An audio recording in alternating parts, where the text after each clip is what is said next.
जय हिंद बच्चों। तो आप लोगों के लिए लेकर आ चुका हूँ मैं आईसीसी 2025 का पेपर जो मैंने आप लोगों के लिए बनाया था उसका सॉल्यूशन, क्योंकि बहुत सारे मेरे पास आंसर शीट आ चुके हैं और बहुत सारे बच्चों के कुछ क्वेश्चनों में डाउट हैं और एक दो क्वेश्चन ऐसे हैं जिसमें मिसप्रिंट भी है, तो उसका हमें देखना पड़ेगा। ठीक है, आओ तो फटाफट देख लेते हैं। सेक्शन ए जो है आपके पास एमसीक्यू का रहता है ये, और पहले ऑप्शन का जो यहाँ पे ना बहुत सारे बच्चों को एमसीक्यूज में भी मतलब जो डाउट था वो उसे मैं क्लियर करवा देता हूँ। फटाफट देखते जाइएगा। जो आपके पास इसका आंसर है वो आपके पास है डी नील। अब इसके पीछे का रीजन क्या है वो चीज़ समझना बहुत ज़्यादा जरूरी है, क्योंकि एक पर्सन है बेंगलोर है और उसने जो अपनी ट्रांजेक्शन करी है वो कहाँ से करी, मुंबई। अब ये दोनों अलग अलग स्टेट है, अलग अलग स्टेट मतलब इंटर स्टेट ट्रांजेक्शन हो गया, और इंटर स्टेट ट्रांजेक्शन में सिर्फ और सिर्फ आईजीएसटी लगता है। और यहाँ पे आपसे पूछा क्या गया है, सीजीएसटी। लंबी चौड़ी स्टेटमेंट और everything is given there. Even इसकी जो आंसर होने वाला है, इसका जो आंसर होने वाला है आपके पास नील होने वाला है। सिंपल सी बात है, क्योंकि सीजीएसटी लगता ही नहीं है इंटर स्टेट ट्रांजेक्शन में। ठीक है ना। चलो, इंट्रा स्टेट होता with in the same state तब लगता, अलग अलग स्टेट में नहीं लगता। ठीक है। और यहाँ पे आपके पास ये तो बहुत ज्यादा आसान क्वेश्चन था। पोलिनोमियल है, यहाँ से आपको क्या करना है, एक्स की वैल्यू निकालनी, क्या आएगी -1। यहाँ पे पुट कर दो, क्योंकि रिमाइंडर 20 है तो यहाँ पे -1 पुट करने के बाद -1 का क्यूब -2 ब्रैकेट -1 का स्क्वायर प्लस a इंटू -1 और प्लस में 12 किसके इक्वल हो जाएगा, रिमाइंडर के इक्वल, विच इज 12। आई बात समझे। यहाँ से सॉल्व कर देंगे तो हो जाएगा -1, ये हो जाएगा -2, ये हो जाएगा -a और ये हो जाएगा +12 इक्वल टू 20। यहाँ से a की वैल्यू निकाल देंगे तो a उधर भेज देता हूँ, ये हो जाएगा -3 +12 और ये आ जाएगा -20 इज इक्वल टू a। तो इसको सॉल्व करेंगे तो 9 -20 विच इज -11। तो ऑप्शन नंबर डी इसका भी आपके पास जो करेक्ट है वो हो जाने वाला है। आई बात समझ में। ठीक है, चलिए आगे, चलिए फटाफट देखते जाएंगे। आप लोगों को जो भी डाउट होगा उसे हम निपटारा कर देंगे भाई। ठीक है, ध्यान समझिएगा। मोहित ने ओपन किया रिकरिंग डिपॉजिट अकाउंट, अमाउंट्स इन bank 2 years, deposit 1000 rupees every month, 2 साल के लिए 1000 रुपए हर महीने है, और receives this much amount on maturity, मतलब मैच्योरिटी विद वैल्यू गिवन है। तो maturity value is equal to पता है p into N plus I होता है हमारे पास। हमसे निकालने के लिए क्या बोला, इंटरेस्ट इन 24 मंथ्स। कोई तो इंटरेस्ट निकालना है तो मैच्योरिटी वैल्यू हो गया 25500 और ये हो गया p विच इज 1000 और 24 मंथ्स के लिए 24 प्लस का i। तो यहाँ से इंटरेस्ट की जो वैल्यू है उसे हम निकाल देंगे। इसको मल्टीप्लाई करेंगे 24,000, इधर आ जाएगा तो माइनस हो जाएगा तो कितना बच जाएगा 1500। तो इसका भी ऑप्शन आपके पास क्या हो जाएगा, डी हो जाएगा। आई बात समझ में। मैच करते जाइएगा आप लोग के आंसर जितने भी होंगे। ठीक है, इस क्वेश्चन में बहुत सारे बच्चों के डाउट थे तो ध्यान से समझिएगा। In the given figure BAP and OCP 70-70, ये वाला एंगल आपके पास क्या है 70-70 है। पीसी आपके पास 6 है, ये 4 है। हमें निकालने के लिए बोला है पीडी रेशियो डीबी। पीडी का है, पीडी और डीबी। देखो ये एंगल और ये एंगल अगर इक्वल हो गए तो इसको हम कहते हैं कॉरेस्पॉन्डिंग एंगल्स। क्या कहते हैं इसको, कॉरेस्पॉन्डिंग। इसका मतलब कि ये और ये क्या हो गया आपके पास, पैरेलल हो गए। तो बीपीटी के हिसाब से this upon this is equal to this upon this, बोलो हाँ या नहीं, है ना। तो दिस अपॉन दिस हो गया 6/4 और उधर से हो गया पीडी अपॉन डीबी, और यही तो पूछा है आपसे। काट देंगे तो कितना आ जाएगा आपके पास 3:2। तो ये आपके पास ऑप्शन नंबर सी हो जाएगा। आई बात समझ में। ठीक है, चलो भाई नेक्स्ट आपके पास फिफ्थ। इसमें कहा जाता है ABCD is a cyclic quadrilateral in which angle BAD is equal to this this and this. तो अगर आप इसे बनाओगे तो आपको पता चलेगा कि इसमें क्या है, साइक्लिक क्वाड्रिलेटरल ये एंगल और ये एंगल दे रखा है आपको। तो साइक्लिक क्वाड्रिलेटरल के केस में ऑपोजिट एंगल का सम कितना होता है आपके पास 180।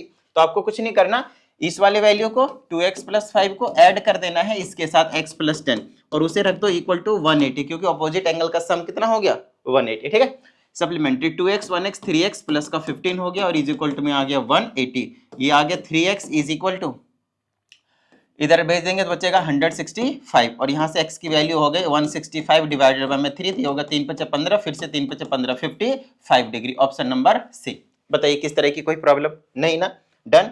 चलिए ऑप्शन नंबर, अब आते हैं हम असर्शन और रीजन पे। यहाँ पे एक बच्चे का एमसीक्यू मैंने चेक किया था, मतलब ये असर्शन रीजन वाले पेपर चेक किया था तो उस वाले में गलत कर दिया था। मेरी बात ध्यान से सुनिएगा। असर्शन में बोला है कि सेके +1 और सेके -1 जो है वो इसके इक्वल होता है। तो इसको खोल दूंगा तो क्या हो जाएगा, sec square A -1 is equal to 10 square A. तो क्या आपको ये नहीं पता, ये चीज तो पता ही है आप लोगों को। मैंने बता रखा है 3 रिलेशन स्क्वायर वाले, sec square A -10 square A is equal to 1, और एक था साइन कॉस वाला, sine square theta plus cos square theta, या फिर एंगल में कुछ भी रहे बस सेम होना चाहिए।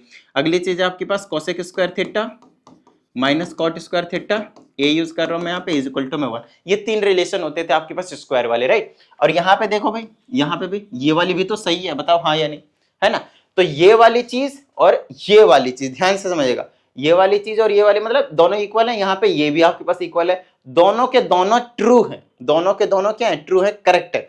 लेकिन आपको बस ये समझना है कि ये जो रीजन है वो क्या, वो असर्शन को एक्सप्लेन कर रहा है या नहीं। यहाँ पे बच्चों को, मैक्सिमम बच्चों को इसी वाले पॉइंट में डाउट होता है, तो ध्यान से समझिएगा, सब कुछ समझ में आ जाएगा। देखो ये रिलेशन अलग ही है और ये वाली जो रिलेशन है वो अलग ही है ना। अगर यहाँ पे ऐसा देता कि a प्लस बी और a minus B is equal to होता है a square minus B square, तब आप बाद में रिलेशन लगाकर बोल सकते थे कि हाँ भाई एक्सप्लेन कर रहा है। लेकिन ये बिल्कुल ही अलग है इस वाले रिलेशन से, तो आपके पास एक्सप्लेन नहीं कर रहा है। तो दोनों ट्रू हैं लेकिन एक्सप्लेन नहीं कर रहा है, ठीक है।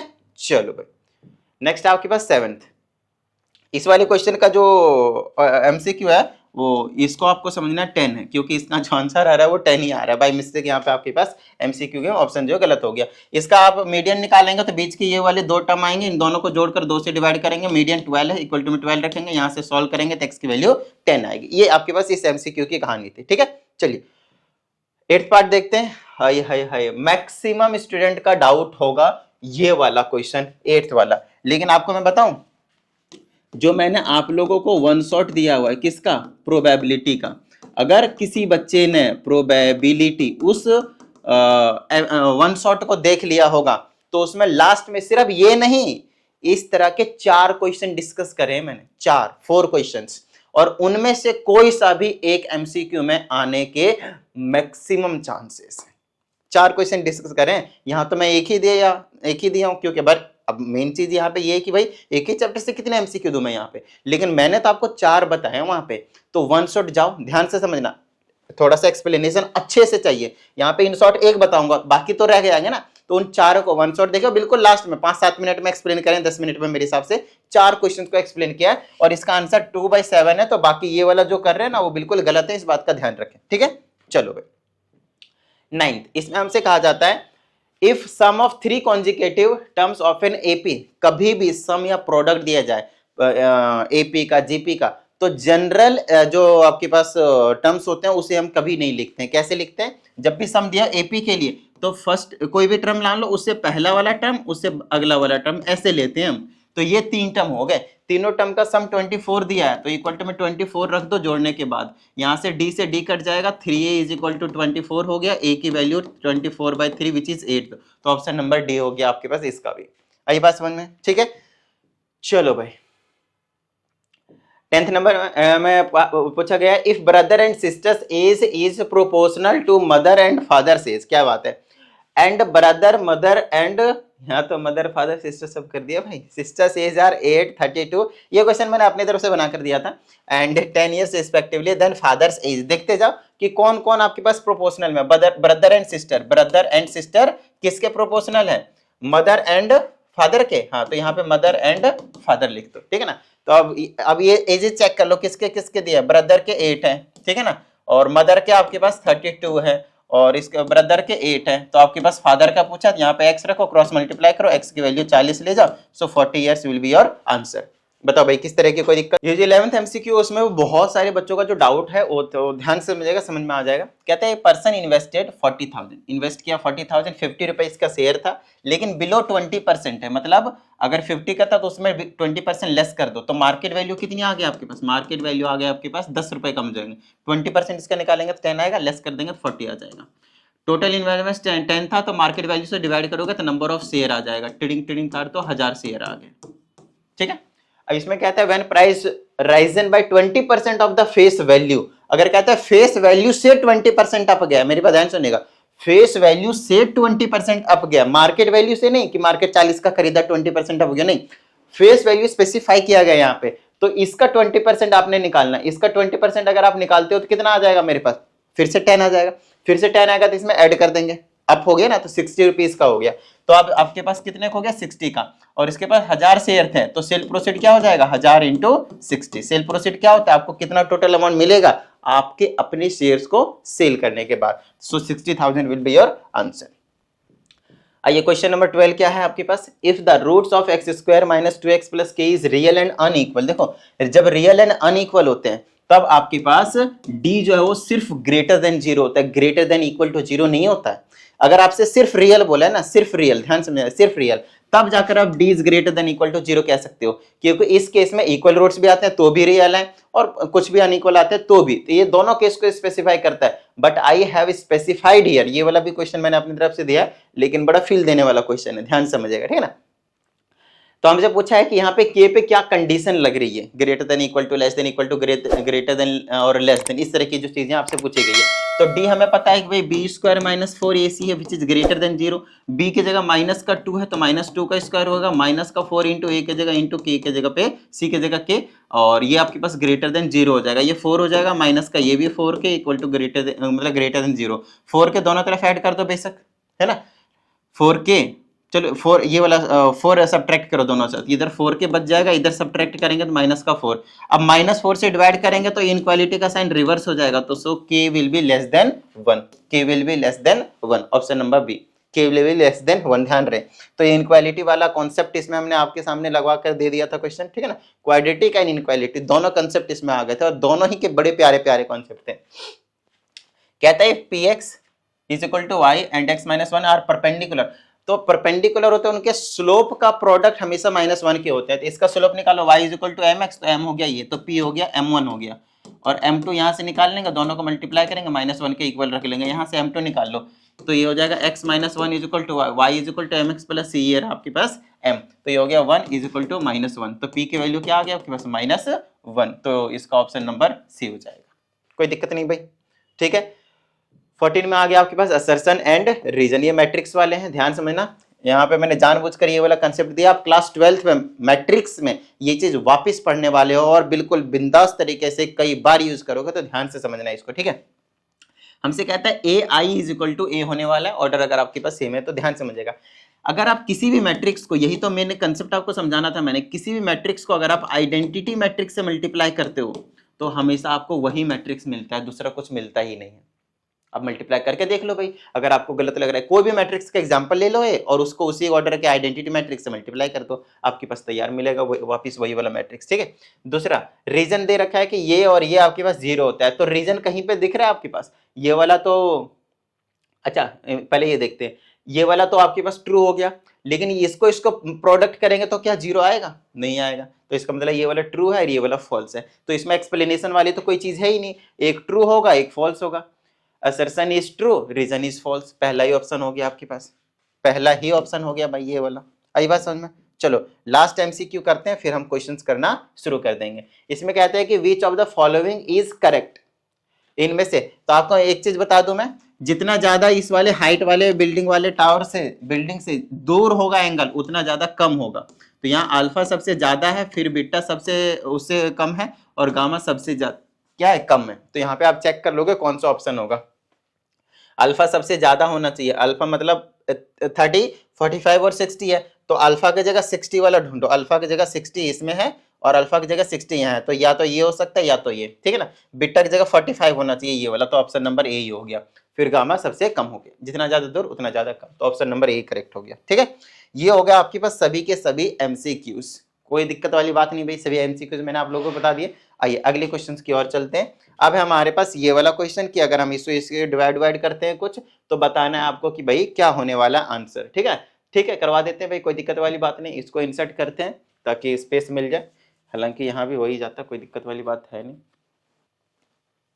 हो गया इंसर्ट, ऐसा बस आशीष। चलो जैसे कि ये वाला क्वेश्चन था अब आपके पास, यहाँ पे हम आपको करवा देते हैं, कहता है when divided by x minus 3, ये वाला पॉलिनोमियल और ये वाला पॉलिनोमियल दोनों के पास जो रिमाइंडर आता है वो बिल्कुल सेम आता है, तो यहाँ से x की वैल्यू निकाल लो भाई, क्या आ जाएगा आपके पास 3, तो पुट कर दो इसमें, तो 3 का क्यूब 27 माइनस 3 का स्क्वायर 9, तो ये हो जाएगा 9p, 3 पुट कर देंगे प्लस का 3 प्लस का 6, तो जो भी ये बचा है रिमाइंडर है वो किसके इक्वल होगा, यहाँ पे पुट कर देंगे 3 उसके इक्वल होगा, यहाँ पे 3 पुट कर देंगे तो 3 3 3 3 27 2 जा 54 माइनस 3 का स्क्वायर 9 माइनस ब्रैकेट में आ जाएगा p प्लस 3 ऐसे एज इट इज, और इसके जगह पे 3 और ये हो गया माइनस का 6। अब इसको हमें सॉल्व करना और p की वैल्यू निकाल देनी। देखो कितना 4 मार्क्स का क्वेश्चन है, 3 का दे सकते हैं भाई, कोई दिक्कत नहीं, मिनिमम आपके पास 3 है तो 3 मार्क्स का क्वेश्चन है मान लो, अगर 4 का नहीं है तो। लेकिन कितना ज्यादा आसान था। अब यहां से सिर्फ हमें p की वैल्यू कैलकुलेट करनी और कुछ नहीं। तो ये कितना हो जाएगा, माइनस का 9p और 6 3 9 9 और ये हो गया प्लस का 36 इज इक्वल टू, यहां से आप सॉल्व कर लेंगे, इसमें से 9 जाएगा तो 45 बचेगा और 45 में से ये वाला माइनस 6 और कर दो तो 39 बचेगा, 39 हो गया। और इसे इसको सॉल्व करते हैं तो माइनस 3p हो जाएगा और ये हो जाएगा आपके पास माइनस का 9, इसमें से ये और माइनस हो जाएगा तो 30 बचेगा, ये वाला 30 बचेगा। तो 30, अरे भाई क्या हो रहा है तुम्हें, 30 माइनस का 3p हो जाएगा, कोई दिक्कत नहीं भाई।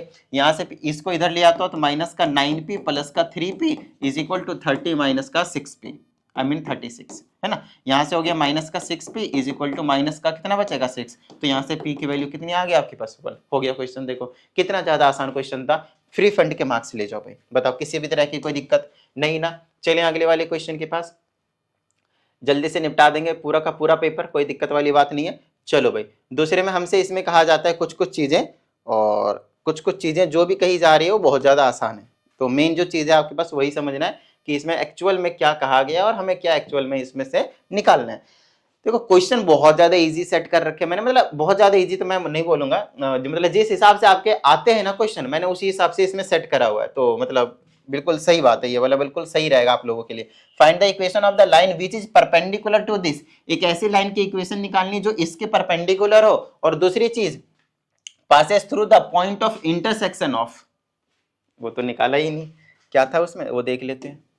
दो इक्वेशन और दे रखा है उसमें जिसके इंटरसेक्शन से पास हो रहा है, ठीक है ना, तो वो आपके पास यहाँ पे मिलेगा, ये रहे नीचे ये वाले दे रखे हैं, x plus 2y is equal to 5 and 3x minus y is equal to 1, x plus 2y is equal to 5, 3x minus y is equal to 1, 3x मैं भूल गया, तुरंत भूल जाता हूँ मैं भाई, मैं क्या बताऊँ, 3x plus 2y is equal to 5, 3x minus y is equal to 1। एक बार मैं फिर से चेक कर लूंगा, क्योंकि आप लोग ने सॉल्व करा होगा तो डिजिट सेम लेनी पड़ेगी, वरना मैं यहाँ पे कोई भी कॉन्सेप्ट समझाना होता तो कोई भी दो इक्वेशन ले लेता मैं। तो यहाँ पे x plus 2y is equal to 5, तो इसको सॉल्व कर देता हूँ मैं, ठीक है ना। चलो भाई, तो सबसे पहले इनको एक दूसरे के नीचे लिख देता हूँ मैं, 3x माइनस का y इज इक्वल टू 1, 2 से इसको मल्टीप्लाई कर दो, 2 से मल्टीप्लाई करोगे ना तो ये वाले कट जाएंगे, एक प्लस का एक माइनस का, साइन चेंज करने की जरूरत नहीं पड़ेगी। फिर ये 2 दूना 6 हो गया, 6 और 1 हो गया आपके पास 7, तो ये कितना हो जाएगा, ये 2 5 और 2 7, तो x की वैल्यू आ गई आपके पास 1, x की वैल्यू 1 पुट कर देंगे, ये इधर चला जाएगा तो 3 और माइनस 1, तो y की वैल्यू आ गई आपके पास 2। लो भाई, x की 1 है y के 2 है, और तो पॉइंट हो गया आपके पास 1,2, मतलब जो लाइन पास हो रही है वो 1,2 से पास हो रही है। दूसरी चीज हमसे बोला है कि इस वाले लाइन के परपेंडिकुलर है, इसका मतलब समझ रहे हैं, जो भी इसका स्लोप होगा उसका नेगेटिव रेसिप्रोकल हमें उस लाइन की स्लोप लेनी पड़ेगी जिसकी हमें लाइन की इक्वेशन बनानी है।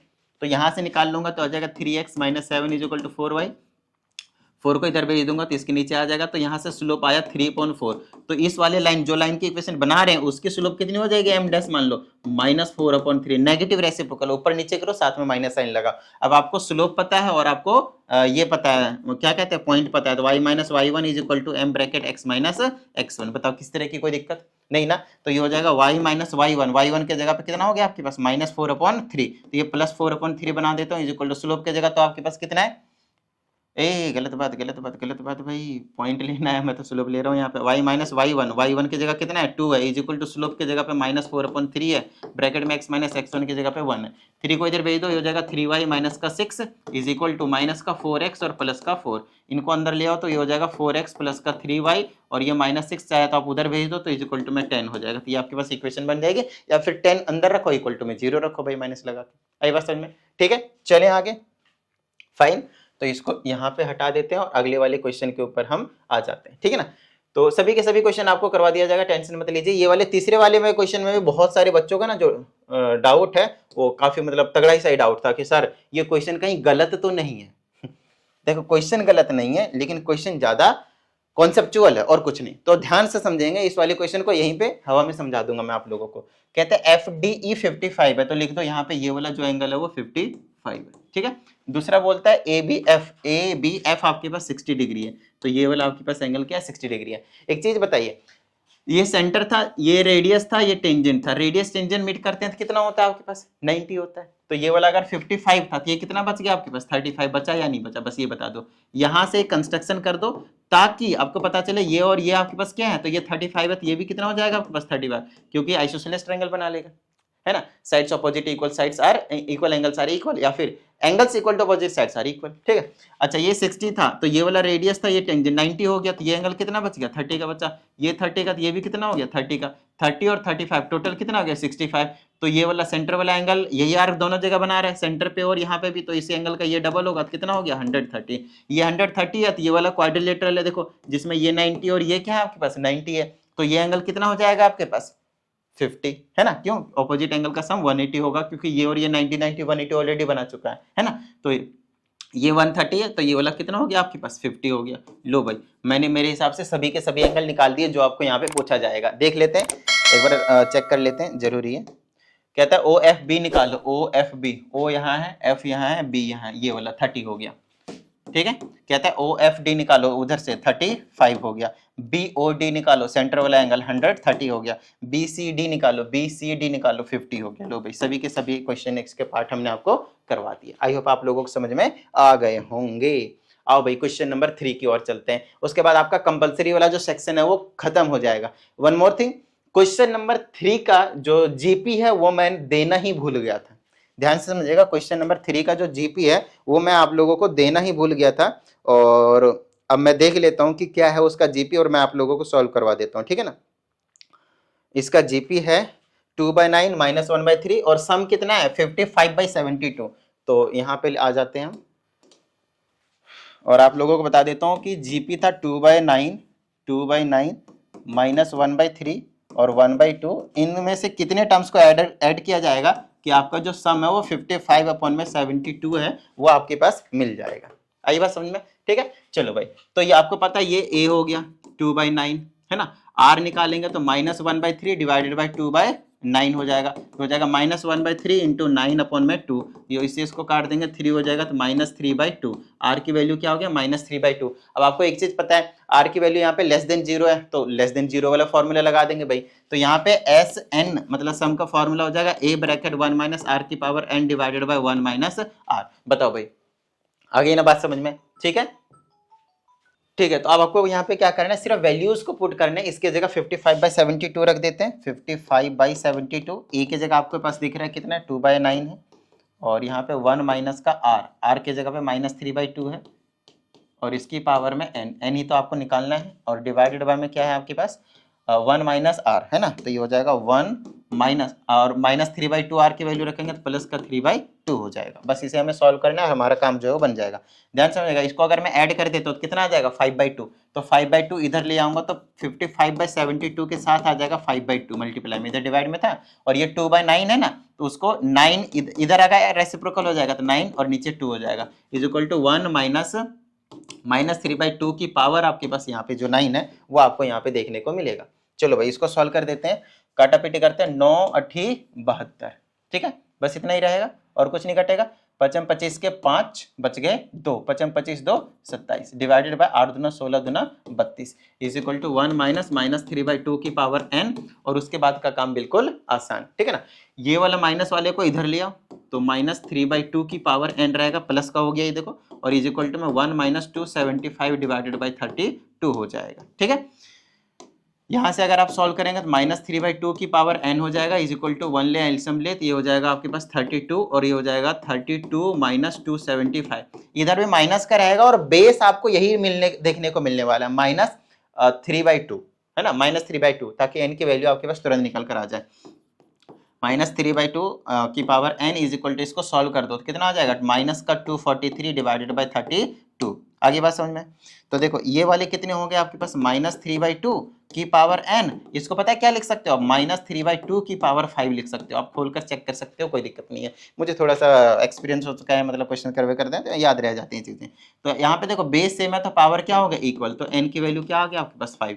मतलब इसका मतलब ये है कि अगर आपने इसके 5 टर्म्स को ऐड कर दिया तो आपको 55/72 जो है वो आपके पास देखने को मिलेगा। ये ओवरऑल आपके पास जो क्वेश्चन है वो आपके पास था। आई होप आपको समझ में आ गए होंगे, ठीक है।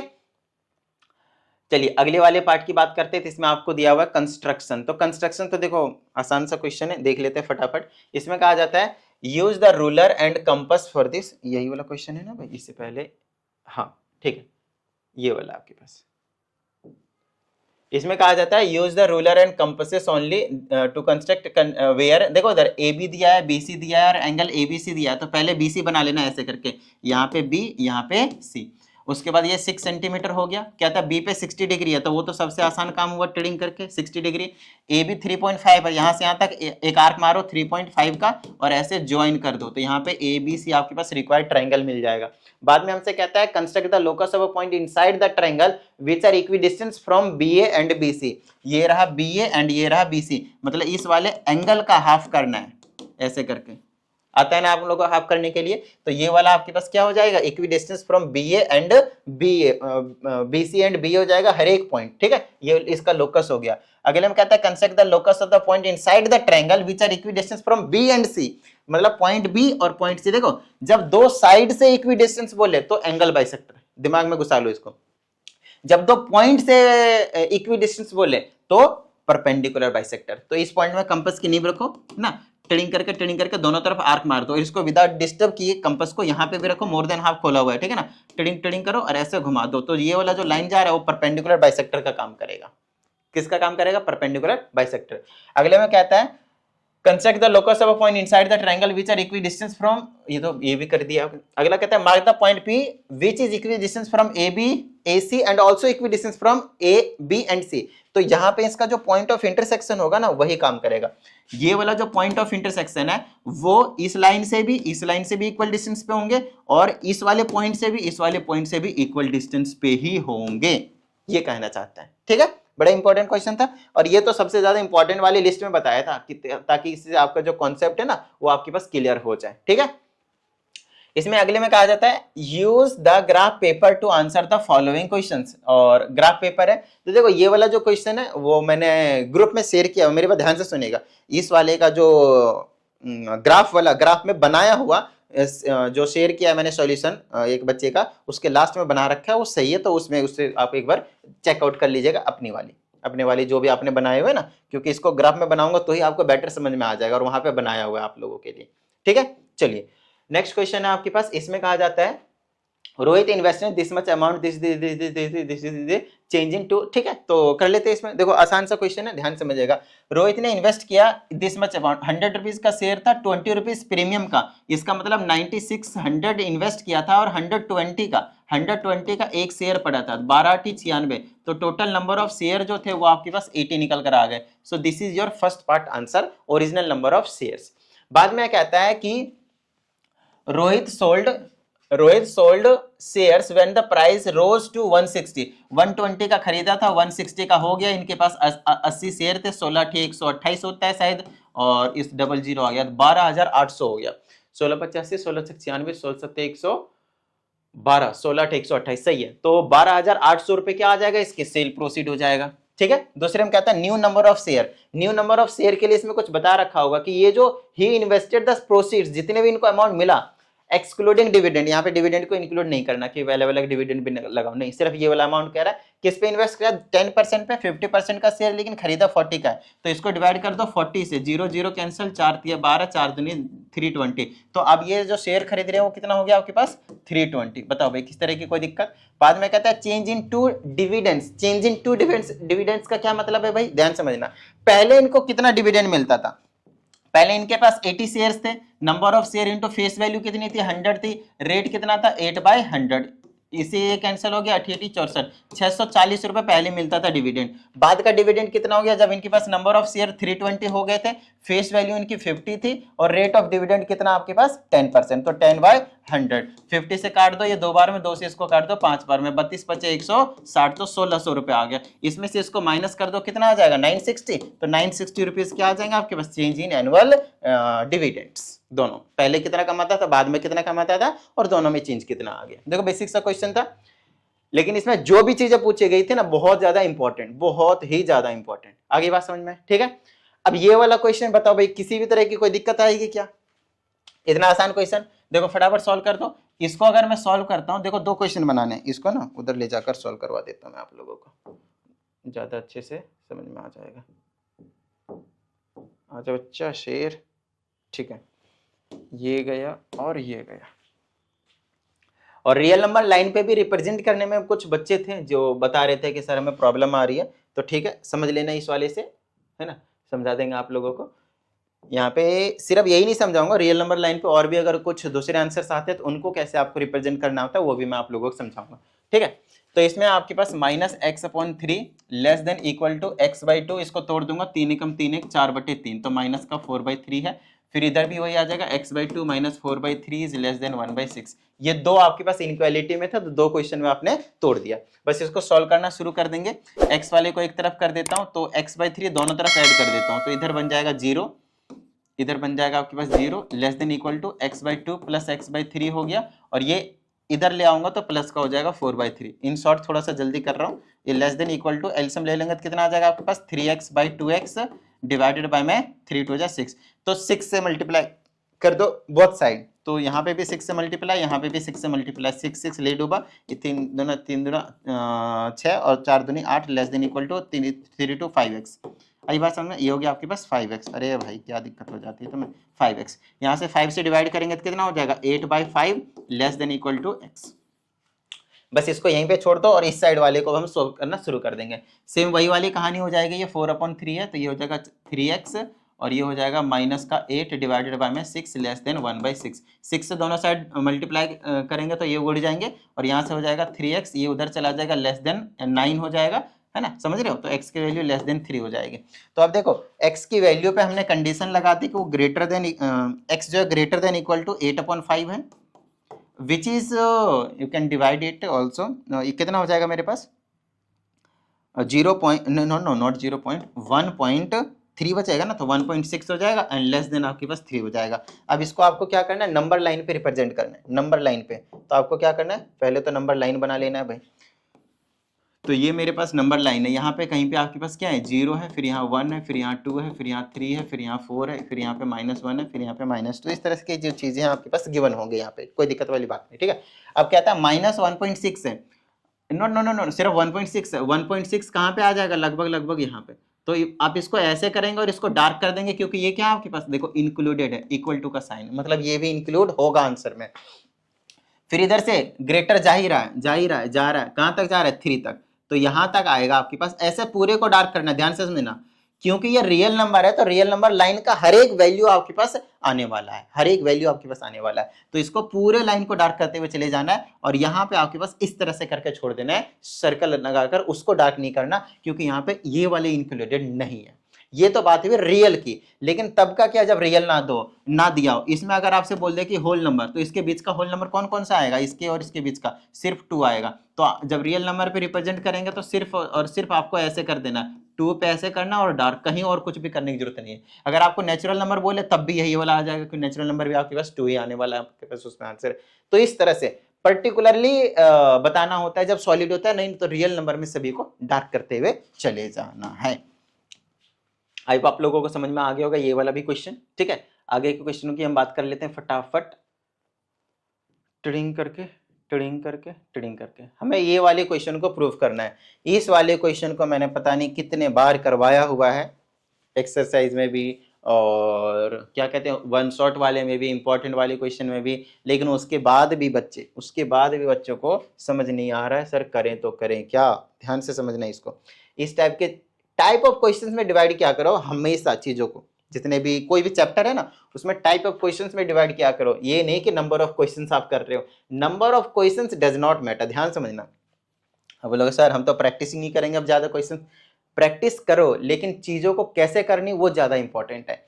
अगर आपने एक चैप्टर के 200 भी क्वेश्चन कर लिए, उसके बाद भी ये चांस है, ध्यान समझिएगा, उसके बाद भी ये चांस है कि आपके पास जो क्वेश्चन पेपर में आएगा वो आपसे नहीं होगा।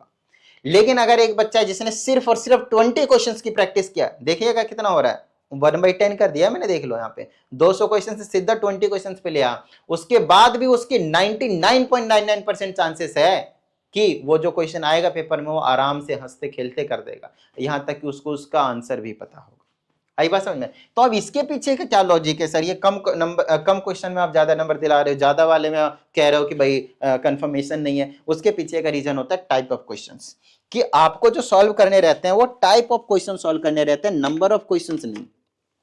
तो सर इसका क्या मतलब है? इसका मतलब ये है कि ट्रिग्नोमेट्री के चैप्टर्स को देखो, उसको डिवाइड कर दो टाइप्स ऑफ क्वेश्चंस में। अरे एक ये वाला टाइप है, एक ये वाला टाइप है, एक ये वाला टाइप है। हालांकि मैंने पूरे के पूरे करवाए हैं, टाइप के अकॉर्डिंग नहीं करवाए हैं, ठीक है ना। और अब टाइम भी नहीं है कि मैं आप लोगों को टाइप के अकॉर्डिंग करवाऊं। आई बात समझ में?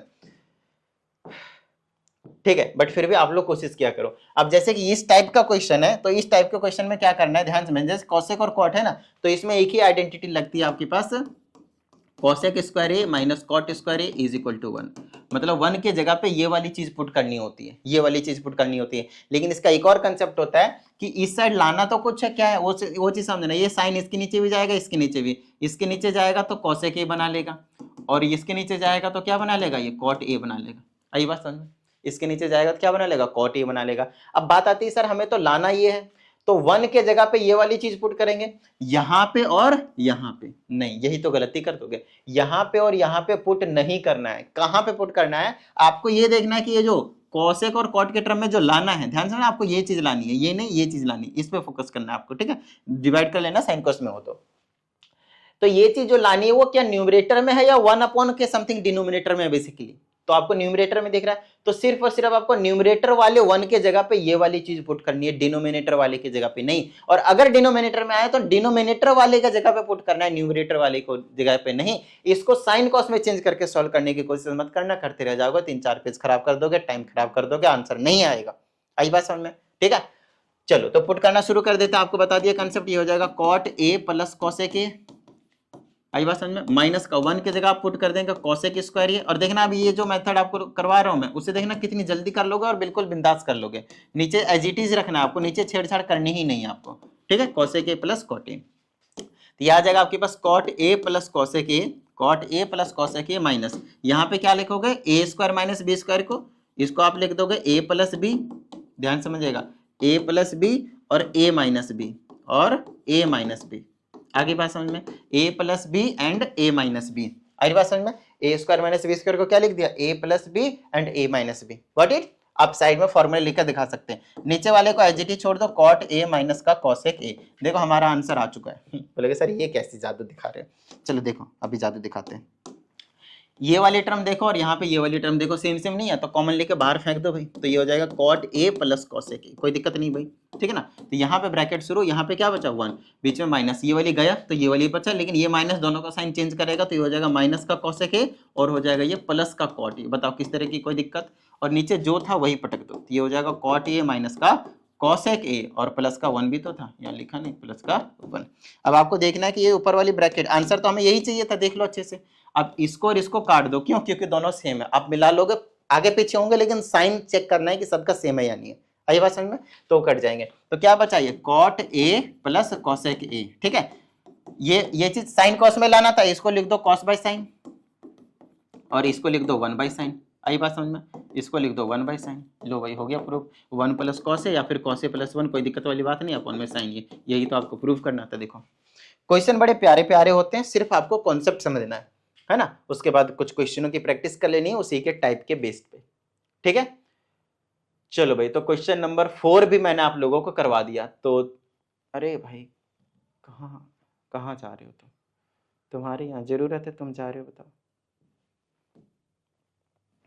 ओके फाइन, ये 4 क्वेश्चन हो गए। चलिए अब हम 5th क्वेश्चन के पास चले जाते हैं। यहाँ पे इस वाले क्वेश्चन में भी शायद कुछ बच्चों के जो डाउट थे वो हैं, तो कोई दिक्कत वाली बात नहीं, मैं आप लोगों को क्लियर करवा देता हूँ। यहाँ पे फटाफट देख लीजिएगा, ट्रिंग करके इसको ले आओ यहाँ पे और कर दो यहाँ से सीधा इंसर्ट, तो चला जाएगा वहाँ पे, फिर वहाँ पे हम कर देंगे सॉल्व। आजा शेर पुत्र, ये चला गया यहाँ पे, ये आ गया यहाँ पे।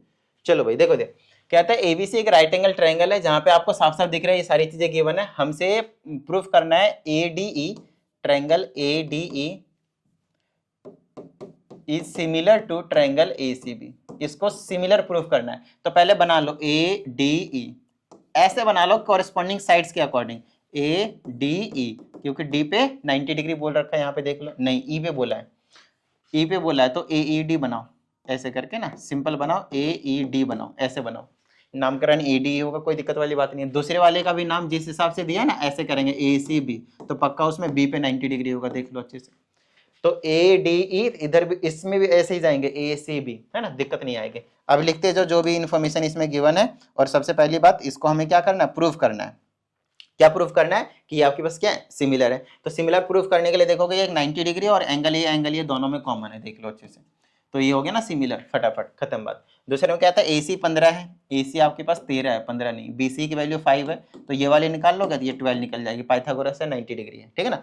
AE की वैल्यू 4 है, ये वाला 4 है, तो हमें DE निकालना है, तो कोई दिक्कत वाली बात है ही नहीं इसमें, तो इसमें तो फिर कोई दिक्कत वाली बात है ही नहीं भाई। अरे यार इसमें पेन मुझे सिलेक्ट करना है, तो पेन लिखा क्यों रहा है, क्या हो गया इसको, ओ इससे लिख रहा हूं मैं, ओके सॉरी, सारे तो चले गए इसकी वजह से, कोई बात नहीं।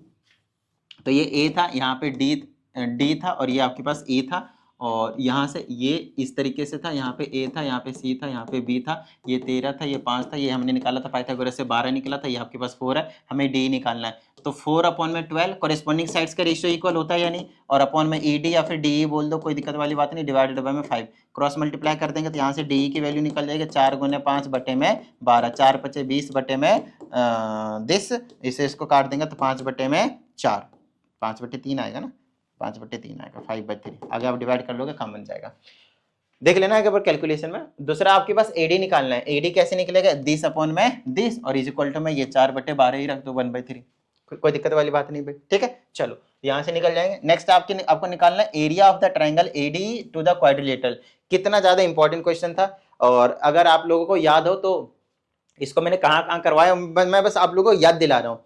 एक्सरसाइज 16A का क्वेश्चन नंबर 1 जाकर चेक आउट कर सकते हैं आप, RS अग्रवाल से बात कर रहा हूँ मैं। दूसरा क्वेश्चन हमने आपको करवाया 1 शॉट में, जाकर आप चेकआउट कर सकते हैं। तीसरा क्वेश्चन हमने आपको करवाया PYQs वाले के क्वेश्चन में, PYQs का जो क्वेश्चन है पार्ट 1 एंड पार्ट 2 अपलोड करा है उसमें, और अब मैं यहाँ पे कराने जा रहा हूँ, देखो। और ऐसा क्वेश्चन मैंने 2-3 बार डाउट वाले में करवा रखा है, तो इतनी बार करवा रखा है मैंने कि ये तो रट जाना चाहिए कि कैसे करना है इसको, आई बात समझ में। उसके बाद भी बच्चों को दिक्कत आती है, बताओ।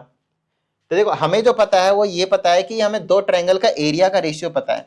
पहला ट्रायंगल है एरिया ऑफ ट्रायंगल ADE, है ना, और दूसरा है आपके पास एरिया ऑफ ट्रायंगल ACD, यही तो दिया था ना, ACB, यही तो दिया था, देख लेते हैं एक बार। ये इन्हीं दोनों को हमने सिमिलर प्रूव करा था ना, हाँ। अच्छा, अब इनके कॉरेस्पॉन्डिंग साइड से लेंगे तो कौन कौन से आ जाएंगे, पहले का हो जाएगा AD, पहले का क्या हो जाएगा आपके पास AD, और दूसरे का क्या हो जाएगा आपके पास AC, देख लो अच्छे से, AD और दूसरे का क्या हो जाएगा आपके पास AC। तो क्या आपको AD और AC मालूम है, देख लो अच्छे से भाई, AD और AC मालूम है, नहीं मालूम तो जरूरी थोड़ी AD और AC ले लो, जो मालूम है वो ले लो, AE अपॉन AB ले लो खत्म बात, AE अपॉन AB ले लो कॉरेस्पॉन्डिंग साइड्स के अकॉर्डिंग, AE अपॉन AB ले लो भाई, ठीक है ना, यहाँ पे AE अपॉन में AB रख दो, ठीक है। तो ये 4 था, ये वाला आपके इसका होल स्क्वायर के इक्वल होता है, तो ये 4/12, तो 1/3, और 1/3 का स्क्वायर करूंगा तो 1/9 हो गया, लो हो गया क्वेश्चन, ठीक है। अब यहाँ पे देख लो, अब यहाँ से हमें उस वाले क्वाड्रिलेटरल को लाना है जिसकी हमें आंसर चाहिए, जो हमें पहले से पता होगा वो हमने लिख लेना। उसके बाद चाहिए हमें एरिया ऑफ AD चाहिए, तो उसको ऐसे ही रखना है। नीचे चाहिए BCED, तो BCED कैसे लाया जा सकता है, बस आपको यहाँ पे सिर्फ और सिर्फ उतनी सी बात सोचनी है। तो देखो भाई, BCED लाने के लिए हमें क्या करना है, यहाँ पे BCED लाने के लिए इसको मैं ऐसे तोड़ दूंगा, area of triangle ADE divided by area of triangle, देखो ABC, ध्यान समझेगा, ACB है मतलब ABC टोटल बड़ा वाला ट्राइंगल है, तो इसको मैं 2 पार्ट में तोड़ूंगा, कैसे, एक ये छोटा वाला और एक ये बड़ा वाला, दोनों को ऐड कर दूंगा। यहाँ पे मैं लिख दूंगा एरिया ऑफ ट्राइंगल ADE, और प्लस कर दिया अगर मैंने एरिया ऑफ क्वाड्रिलेटरल BCED, आरी बात समझ में, तो ये 1/9 के इक्वल हो रहा होगा। और यहां से हमें निकालना है ADE upon this BC quadrilateral BCED, ठीक है। अब आपको समझाता हूं, यहाँ पे अब आपको क्या करना है, अब यहाँ पे न्यूमरेटर को डिवाइड करोगे यहाँ पे, और डिनोमिनेटर को भी, यहाँ पे अब आप लिखोगे divide numerator and denominator by किससे, area of quadrilateral area of quadrilateral BCED। Sir इसका क्या बेनिफिट होगा, होगा ना, देखो अभी समझाता हूँ। एरिया ऑफ ट्रायंगल ADE, क्योंकि हमें जिसका रेशियो चाहिए वही तो बनाना पड़ेगा ना भाई, एरिया ऑफ क्वाड्रिलेटरल BCED, ठीक है, डिवाइडेड बाय में, नीचे भी डिवाइड करोगे तो इसके डिवाइड करोगे तो ऐसे ही नजारा दिखाएगा ऊपर की तरह, ADE डिवाइडेड बाय में एरिया ऑफ क्वाड्रिलेटरल BCED, ठीक है, प्लस इसको जब मैं डिवाइड करूंगा तो 1 आ जाएगा, न्यूमरेटर को डिवाइड किया, डिनोमिनेटर को भी डिवाइड किया, और इज इक्वल टू में क्या आ गया आपके पास 1/9। बताओ भाई किस तरह की कोई दिक्कत हो गया ना ये, ठीक है। चलो अब ध्यान से समझना यहाँ पे कि क्या करने वाला हूं मैं यहाँ पे, यही चीज तो निकालनी भाई, तो इसको x ले लो, क्यों इतना मतलब बार बार लिखेंगे, यहाँ से क्रॉस मल्टीप्लाई करके x की वैल्यू निकाल दो, वही आपके पास क्या हो जाएगा 9x is equal to x plus 1, ये इधर आ जाएगा 8x इज इक्वल टू 1, तो x की वैल्यू 1/8, तो रेशियो आपके पास 1:8 जो आंसर वो निकल कर आ जाएगा। आई बात समझ में, ठीक है, कोई दिक्कत वाली बात तो नहीं है भाई, बिल्कुल आसान आसान से क्वेश्चन है। चलो भाई, और जो लेवल का पेपर मैंने यहाँ पे सेट कर दिया आप लोगों का, उसी के ही हिसाब से आपके पास जो आंसर है वो भी आने वाला है, तो ज्यादा टेंशन लेने की जरूरत नहीं है। देखो ये वाला भी क्वेश्चन कितना प्यारा सा दिया हुआ है मैंने, आसान सा बिल्कुल, इसको ऐसे कर देते हैं और इसको ऐसे कर देते हैं,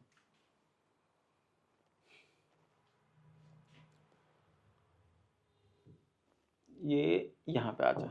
चलो भाई इसको थोड़ा सा छोटा और कर देते हैं, स्पेस मिल जाएगा अपने को।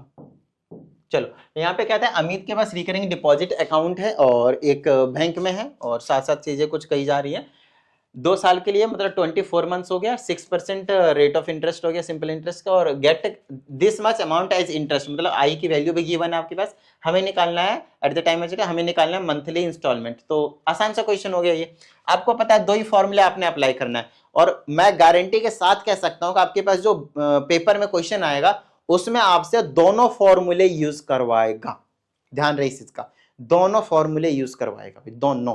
आई बात समझ में, तो I इज इक्वल टू क्या होता है आपके पास, P multiply n bracket n plus 1 divided by 2 into 1/12 into rate by 100, ठीक है। यहाँ पे तो आपको सभी चीजें कहीं ना कहीं पता ही है, I की वैल्यू पता है 12%, 1200, आई बात समझ, इज इक्वल टू P के जगह पे कितना आपके पास नहीं पता, यही तो निकालना मंथली इंस्टॉलमेंट, n 24 मंथ्स था तो 24 into 25 divided by 2 into 1/12 into में रेट की जगह कितना 6/100। यहाँ से हम क्या करेंगे भाई, P निकाल देंगे, देखो कितना आसान सा क्वेश्चन दिया है, 2 से काटेंगे 12 बार में, 12 से 12 को ले डूबेगा, 25 चौके 100 होता है, इसको काटेंगे 3 बार में, इसको काटेंगे 2 बार में, 2 ऊपर आ जाएगा तो 2400 बना देगा, और 3 नीचे आ जाएगा तो काट के इसको 800 बना देगा, मतलब जो प्रिंसिपल अमाउंट है, मतलब जो पर मंथ मंथली इंस्टॉलमेंट दिया जा रहा था वो 800 है। बाद में कहते हैं अमाउंट ऑफ मैच्योरिटी वैल्यू, तो मैच्योरिटी वैल्यू का फॉर्मूला हमें पता है P इंटू एन प्लस क्या होता है आई, प्रिंसिपल अमाउंट 800 है जो अभी हमने निकाला, एन की वैल्यू 24 मंथ्स है, और प्लस में आता है आई की वैल्यू क्या हो जाएगा आपके पास इंटरेस्ट, मतलब ये वाली चीज जो आपके पास ऑलरेडी गिवन है 1200, ठीक है। तो ये हो जाएगा 24 चौको 96, 200 192, तो 192 और 192 100 हो जाएगा, अरे भाई लिख जा, प्लस का 12 समथिंग इस तरीके से, ठीक है। तो कितना हो जाएगा ये 19200 हो गया, 19200 हो गया, 24, ठीक है, हाँ सही है, और ये हो जाएगा आपके पास 1200, तो ये हो गया 0040, और ये हो जाएगा आपके पास 2, लगभग इस टाइप के जो आंसर है वो देख लीजिएगा एक बार, मल्टीप्लिकेशन एडिशन सब्ट्रैक्शन देख लीजिएगा, ठीक है। मेन चीज आपके पास कॉन्सेप्ट मैंने आप लोगों को समझा दिया यहाँ पे बेहतरीन तरीके से, ठीक है, जोड़ घटात कर ही लोगे भाई। आओ अगले वाले क्वेश्चंस की बात करते हैं, इसमें हमसे कहा जाता है कुछ चीजें, देखो इसमें मीन एंड मीडियन निकालना है आपके पास, और ग्राफ बनाने के लिए नहीं बोला हुआ है, डायरेक्टली निकालना है आपके पास। तो ये बहुत ज़्यादा आसान सा क्वेश्चन है, और ध्यान से समझिएगा यहाँ पे कि मीन और मीडियन कैसे निकालते हैं, बच्चों को इसमें भी प्रॉब्लम आ जाती है कई बार, तो ठीक है ना, इसमें भी प्रॉब्लम आ जाती है। देखो भाई मैं बता देता हूँ आप लोगों को, ट्रिंग करके इसको यहाँ पे कर देते हैं। सबसे पहले तो आपको मीन में तो फर्क नहीं पड़ेगा, लेकिन ध्यान रहे जब आप मीडियन निकालोगे, मीडियन, तो उस केस में आपको इसको ना डेटा को असेंडिंग ऑर्डर में लेना है हमेशा, ध्यान रहे इस चीज का। बच्चे गलती करते हैं यहाँ पे, तो ये जो गलती यहाँ पे बच्चे करते हैं उस टाइप की गलती आपको नहीं करना है, ठीक है ना। अच्छा, तो यहाँ पे मैं लिख देता हूँ और मीडियन निकालने का जो कार्यक्रम है उसे शुरू कर देता हूँ। सबसे स्मॉलेस्ट नंबर क्या है 10 है, तो यहाँ पे 10 लिखूंगा, फिर 11 लिखूंगा, 12 लिखूंगा, 13 लिखूंगा, 14 लिखूंगा। मैक्सिमम नंबर क्या आपके पास 14 है, तो वो मैंने लिख दिया। यहाँ पे ये x हो गया, ये आपके पास f हो गया। तो 10 का 1 हो गया, 11 का 4 हो गया, 12 का चेक कर लो भाई कितना है 7 हो गया, 13 का चेक कर लो भाई क्या है 5 हो गया, 14 का चेक कर लो भाई 9 हो गया और 15 का चेक कर लो 3 हो गया। ये हो गया। अब मीडियन जो भी निकालना है वो यहाँ से निकल कर आ जाएंगे। पहला काम होता है आपके पास CF निकालने का, तो CF निकाल दो। ये 1 हो गया, अगला जोड़ दो 5 हो गया, अगला जोड़ दो 12 हो गया, अगला जोड़ दो 17 हो गया, अगला जोड़ दो 26 हो गया, अगला जोड़ दो आपके पास 29 हो गया। जब n की वैल्यू ऑड होता है तो उसमें एक ऐड करके 2 से डिवाइड कर देते हैं, 15 आता है। 15 को हम चेक करते हैं किसमें, क्यूमुलेटिव फ्रीक्वेंसी में किसके बीच में लाई करना है, तो नीचे वाले के जाते हैं 12 और 15, 15 या 12 17 के बीच में ला कर नीचे वाले में गोला मारना और उसमें से जो x की वैल्यू होगी वो आपके पास मीडियन निकल कर आ जाएगी। देखो कितना आसान क्वेश्चन दिया था मैंने आप लोगों को। दूसरा आपको मीन निकालना है, तो कोई दिक्कत वाली बात ही नहीं है। मीन के लिए आपके पास f दे रखा है, xi निकालना है आपने, xi पता चल जाएगा, उसके बाद fi xi निकाल देना है, तो सिंपल काम बन जाएगा आपके पास। आई बात समझ में। तो xi निकालेंगे, तो xi तो ऑलरेडी दिया है, fi भी दे ही रखा है, तो डायरेक्टली fi xi आप काम करो, ठीक है ना। ये हो जाएगा आपके पास fi xi डायरेक्टली, तो इसे से मल्टीप्लाई करेंगे 10, 11 चौक 44 और 12 सती 84, 13 पचे 65 और 14 नमे 100, 14 दिन 140 होता है तो 126 हो जाएगा और 15 तिया 45, 45। इन सभी को जोड़ दो, क्योंकि मीन का फॉर्मूला मालूम है ना क्या होता है, sigma fi xi divided by में सिग्मा fi। सिग्मा fi तो हमने जोड़ ही रखा है, कितना आ जाएगा आपके पास, इन सब का सम कितना आएगा पता है ना, 29 ही आएगा। तो नीचे तो 29 ही होने वाला है। सिग्मा fi x का मतलब क्या हो गया, इन सभी को जोड़ दो, यहाँ पे ऊपर रख दो सिर्फ और 29 से डिवाइड करो और अपना मीन ले जाओ। बिल्कुल बेसिक सा क्वेश्चन, आई बात समझ में, ठीक है। चलिए अगले क्वेश्चन की ओर। लेट्स चेक कितने क्वेश्चन कर लिए हमने, शायद 5 तो कंप्लीट हो गया है ना।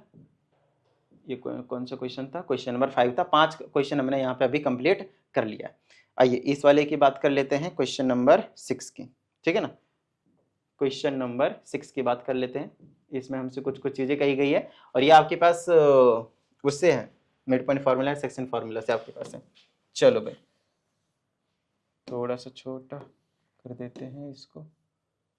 हमसे कहता है एक लाइन है जो कि दिया हुआ है segment A B, 2 points given है आपके पास। ए की जगह आपने -4,6 रखा और दूसरा वाला पॉइंट बी है जो कि आपके पास 8, -3 है। This point is A and this point is B. आगे बात समझ में। अब इसमें से कहता है find the ratio in which Y axis divides A B. Y axis कहीं से आया चुपचाप यहाँ से, और वाई एक्सिस का मतलब समझ रहे हैं क्या होता है, एक्स की वैल्यू 0 और वाई की वैल्यू समथिंग। तो समथिंग नहीं पता तो वाई ले लो। अब किसी रेशियो में ये डिवाइड कर रहे हैं, रेशियो में निकालना है। रेशियो अगर नहीं पता तो m1 रेशियो m2 ले सकते हो, नहीं तो k रेशियो 1 ले लो, ठीक है ना। इसको m1 ले लो, इसको m2 ले लो, m और n भी मान सकते हो, वो आपकी मर्जी है, ठीक है ना। तो जिसकी वैल्यू पता हो तो उसकी वैल्यू रख के, उसका फॉर्मूला रख के, तो ये हो जाएगा m1 x2 plus m2 x1। आई बात समझ, डिवाइडेड बाय में m1 प्लस m2। बता दिया m1 और m2 को m और n भी रख सकते हैं। x की जगह 0, m1 की जगह कितना है k है, इंटू में x2 की जगह कितना है 8 है, प्लस m2 की जगह 1 है और x1 की जगह -4 है, divide by m1 plus m2, मतलब m1 प्लस m2 भाई कुछ है ही नहीं। इसको इधर ले जाएंगे 0 हो जाएगा, इक्वल टू में 8k हो जाएगा, ये -4 हो जाएगा, -4 इधर आएगा तो +4 हो जाएगा, तो 8k इज इक्वल टू 4, तो k की वैल्यू हो गई 4/8, तो रेशियो आ गया आपके पास 1/2 विच इज 1:2, जो आपको यहाँ पे निकालना था, ठीक है। तो 1:2 आपने निकाल दिया। अगले में कहा जाता है coordinates of the point of intersection, मतलब ये वाला पॉइंट बताना है। तो हमने रेशियो निकाल दिया है, तो ये वाला y की वैल्यू निकालना बहुत ज्यादा आसान है हमारे लिए। तो बिल्कुल सेम फॉर्मूला जो हम यहाँ पे लगाने वाले हैं। तो y का हो जाएगा आपके पास m1 y2 plus m2 y1। x वाले को y से रिप्लेस कर दो, बस आई बात समझ में। तो ये हो जाएगा m1 प्लस m2। m1 की जगह देखो 1:2 आया, तो आंसर आप यहाँ पे m1 की जगह 1 लेंगे और m2 की जगह 2 लेंगे, ठीक है। तो 1 इंटू y2 की जगह -3 है, प्लस का m2 की जगह 2 है, इंटू y1 की जगह कितना आपके पास, अच्छा सॉरी -3 नहीं है ये वाला, y1 हाँ y2 था ना, हाँ सही है, y1 की जगह पे 6 है और divide by m1 plus m2, तो हो गया 1 + 2, तो ये हो जाएगा -3 प्लस का 6 दूना 12 डिवाइडेड बाय में 3, तो हो गया 9/3 विच इज 3। तो ये हो गया आपके पास 0,3। ये जो पॉइंट है 0, y जो हमने लेट किया था वो आपके पास निकल कर आ गया 0,3। बताइए किसी भी तरह की कोई प्रॉब्लम भाई नहीं ना, बिल्कुल आसान सा क्वेश्चन है। चलो अगले में कहते हैं हमसे equation of a line that passes through origin and parallel to A B.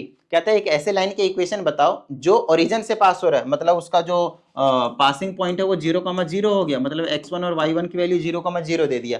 और कहता है parallel to AB, parallel to AB का मतलब है AB का जितना स्लोप होगा उतना ही स्लोप इस वाली लाइन की होगी। तो स्लोप ऑफ AB यहां से निकाल लो फटाफट, स्लोप ऑफ AB वो क्या होता है आपके पास y2 माइनस y1, तो -3 में कर देंगे -6, और फिर होता है x2 माइनस x1, तो -4 करेंगे तो +4 हो जाएगा, ये -9 हो गया, और 8 4 12 हो गया, तो ये माइनस का 3/4। तो जो आपके पास स्लोप -3/4 आया है उसी का, और 0,0 से हमें एक इक्वेशन बनानी है, तो यहाँ पे आपको लिखना है y minus y1 is equal to m bracket x minus x1। y minus y1 की जगह 0 हो गया, हटा दो, -3/4 हो गया आपके पास स्लोप, और ये x हटा दो, इसको इधर ले आएंगे तो 4y हो जाएगा इज इक्वल टू माइनस का 3x, और you can write 3x plus 4y is equal to 0। ये आपके पास इक्वेशन जो है वो तैयार हो गया। आई होप आप लोगों को समझ में आ गया होगा। आइए अगले क्वेश्चन की बात कर लेते हैं हम यहाँ पे, और यहाँ पे हमारे पास आ चुका है अब ये इसका सेकंड पार्ट है ना। अगर आप देखें तो सिर्फ एक ये वाला क्वेश्चन कराऊं और एक कहाँ गया ये वाला क्वेश्चन कराऊं, नहीं ये तो 3, अच्छा ठीक है, ये वाला एक बार पहले करवा देता हूँ, ठीक है, ध्यान समझिएगा। ये आसान सा क्वेश्चन है, बहुत ज्यादा आसान सा क्वेश्चन है ये वाला ना, बहुत ज्यादा आसान सा क्वेश्चन है, ध्यान से समझिएगा। इसमें हमसे कहा जाता है in the given figure the length of CD निकालना है, find the length of CD, CD की लेंथ निकालनी है ये वाली। तो जब दो कोड है जब एक्सटर्नली इंटरसेक्ट करते हैं, तो जहां पे एमिट करते हैं, तो E से लेकर दोनों पॉइंट का distance EA into EB must be equal to, यहाँ से दूसरे वाले का ये हो जाएगा EC इंटू ED। बताओ भाई किस तरह की कोई दिक्कत नहीं ना। चलो EA आपके पास 3 दे रखा है, EB 3 और 5 8 हो जाएगा इज इक्वल टू EC 2 है इंटू ED तो नहीं पता, तो CD को x मान लो, तो ये ED है वो 2 + x हो जाएगा, तो यहाँ पे 2 + x रख दो, 2 इधर ले आओ तो इसको काट देंगे तो हो जाएगा 4, और यहाँ से 4 या 12, और 2 इधर माइनस का हो जाएगा, तो x की वैल्यू आ गई आपके पास 10। लो भाई 3 मार्क्स का क्वेश्चन देखना है, कैसा बच्चा सा क्वेश्चन आपके पास गिवन है। बताओ भाई किस तरह की कोई दिक्कत नहीं ना। चलो अब तीसरे वाले के पास आते हैं, ये वाला क्वेश्चन जो कि मैक्सिमम स्टूडेंट्स का डाउट था, तो कोई दिक्कत वाली बात नहीं है, आप लोगों के डाउट को अभी हम कर देंगे सफाया। तो ध्यान से समझिएगा इस वाले क्वेश्चन को। बहुत सारे बच्चे हैं जिनका मतलब ये वाला जो क्वेश्चन है वो डाउट रहता ही है, तो कोई दिक्कत वाली बात नहीं, ध्यान से समझना, आपने क्लियर हो जाएगा, ठीक है। चलो भाई, तो इसमें हमसे कहा जाता है a shopkeeper sells an article for 1770, इतने का जो है वो आर्टिकल वो सेल करता है विथ GST 18%, तो GST रेट आपके पास 18%। Customer willing to buy this article ask the shopkeeper to reduce the price of the article so that the pays and on 18 this including GST if shopkeeper agrees for. एक बार आप अच्छे से read कर लीजिएगा, मैं जल्दी से अपने हिसाब से रेड कर रहा हूँ, ठीक है ना। हमसे कहता है रिडक्शन कितना करेगा शॉपकीपर वो निकालो। जब भी कभी आपके पास इस टाइप का क्वेश्चन आए रिडक्शन वाले, तो कभी भी रिडक्शन को x लेट ही मत करना, कभी भी रिडक्शन को आपको क्या करना है, x लेट ही नहीं करना है, आपको लेट करना है लेट, अरे भाई कलर चेंज अपने आप कैसे हो रहा है, लेट क्या नाम है, सेलिंग प्राइस, कितने का वो बेच रहा है, selling price of the article x rupees, जितने का वो बेच रहा है डिस्काउंट के बाद, इसको आप डिस्काउंटेड प्राइस भी बोल सकते हो। लो डिस्काउंट देने के बाद का जो प्राइस है वो आपके पास कितना है, वो चीज है आपके पास, ठीक है। तो उसको हमने x लिया। अब कहता है डिस्काउंटेड प्राइस जितना भी होगा उसमें 18% अगर GST लगा देते हैं, तब जाकर वो टोटल अमाउंट पे करने वाला है 1888, ये वाले, ये हो गया x प्लस ये हो गया 18/x 100 हो जाएगा, मतलब 18/100 टाइम्स x 18, अरे भाई साहब 18/100 times x is equal to 1888, ठीक है। चलो इसको सॉल्व कर देता हूं मैं, इसको मैं 100 से मल्टीप्लाई डिवाइड कर देता हूं, तो ये डिनोमिनेटर सेम हो गया, तो ये 118 टाइम्स x हो गया डिवाइडेड बाय 18, तो इधर भेज देता हूं, ठीक है ना। तो ये हो जाएगा 100 इधर आ गया, और ये x इज इक्वल टू हो गया 188800 डिवाइडेड बाय 118, यहाँ से आपके पास क्या निकल कर आ जाएगा, x की वैल्यू निकल कर आ जाएगा, ठीक है। तो इसको मैं क्या करता हूँ फटाफट काटा पीटी कर देता हूँ, ये आ जाएगा आपके पास 11230 डिवाइडेड बाय 118, तो मेरे पास आ गया 1600, इसको मैंने काट दिया, कितना आ गया मेरे पास 1600। तो ये जो 1600 है वो आपके पास सेलिंग प्राइस था, मतलब डिस्काउंटेड प्राइस था। अब आप ध्यान से देखें क्वेश्चन को कि इसका जो MRP था 1770 रुपए, तो कितने का डिस्काउंट दिया है कि वो 1600 को बेचने का तैयार हो गया, तो आप 1770 में से माइनस कर देंगे 1600, तो कितना आ गया ₹170। सो this is the amount of reduction जो आपको यहाँ पे क्वेश्चन में निकालने के लिए बोला गया था। आई बात समझ में, बताओ भाई आई बात समझ में ना। इजी सा था तो इजी सा सर, लेकिन हमें क्वेश्चन समझ में नहीं आता था, है ना। अब आपको समझ में आ गया होगा, और ऑलरेडी मैंने इस टाइप के क्वेश्चंस करवाए भी हैं, ऐसी बात नहीं कि आपको मैंने फर्स्ट टाइम करवाया हुआ है, राइट, कई बार करवाया हुआ मैंने। डाउट वाले क्वेश्चन में भी आप लोगों को मैंने ये वाला जो क्वेश्चन है वो करवाया हुआ है। क्वेश्चन नंबर 6 तक हमने कंप्लीट कर लिया है। भाई तुम कैसे गायब हो जाते हो बार बार। क्वेश्चन नंबर 6 तक हमने क्या कर लिया, कंप्लीट कर लिया। आइए हम क्वेश्चन नंबर 7 की बात करते हैं। 7, 8, 9, 10 अभी हमारे पास 4 क्वेश्चन बचे हैं, लेकिन अगर आप देखें तो टोटल क्वेश्चन आपके पास 10 होते हैं। पहले ऑप्शन में, पहले सेक्शन में 3 है और दूसरे में से 4 करने होते हैं। 4 3 टोटल 7 ही करने होते हैं आपके पास। मतलब अगर ये 7th क्वेश्चन मैंने आपको करवा दिया तो टोटल 80 मार्क्स का क्वेश्चन जो हमने वो कवर कर लिया, ठीक है। चलो भाई, ये वाला क्वेश्चन ये आया है, क्या प्यारा क्वेश्चन है भाई, मजा आ जाएगा इस वाले क्वेश्चन को तो करवाने के बाद। ये तो पूरा क्वेश्चन नहीं आया, इसको डिलीट मारो और वापस जाओ वहीं पे।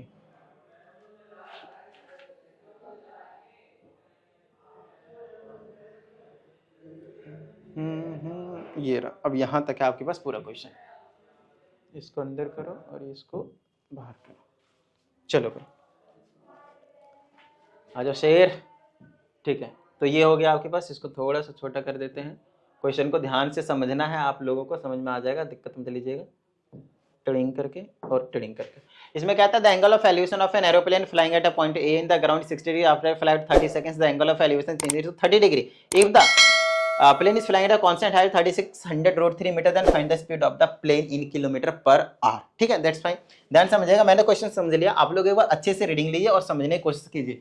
क्या बात है, इसको 5 नंबर का सवाल बना दिया गया है, देखो, ठीक है भाई, कोई दिक्कत वाली बात नहीं।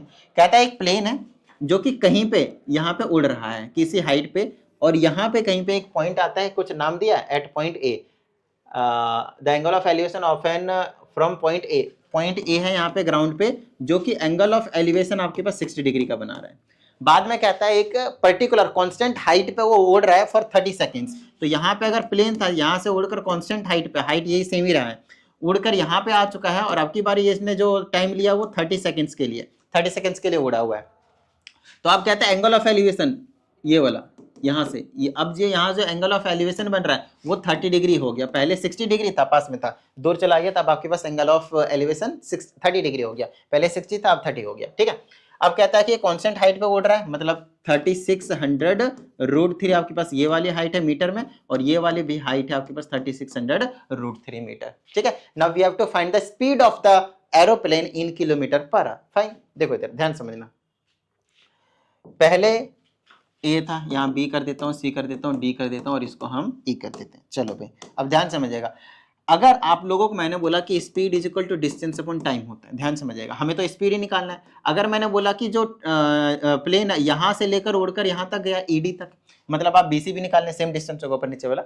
तो अगर आपने यहाँ से लेकर यहाँ तक का डिस्टेंस, मतलब आप बी से लेकर सी तक का डिस्टेंस, बीसी डिस्टेंस निकाल लें, जो कि x ले लेता हूं, तो चलो यहाँ पे मैं x लिख दूंगा, और डिवाइडेड बाय टाइम कितना होगा आपके पास 30 सेकंड्स होगा। डिवाइड करेंगे, आपका स्पीड आ जाएगा मीटर पर सेकंड में, बाद में हम उसको चेंज कर देंगे किलोमीटर पर आवर में, ठीक है। चलो, तो हमारा टारगेट रहेगा यहाँ से किस तरह से x निकालना।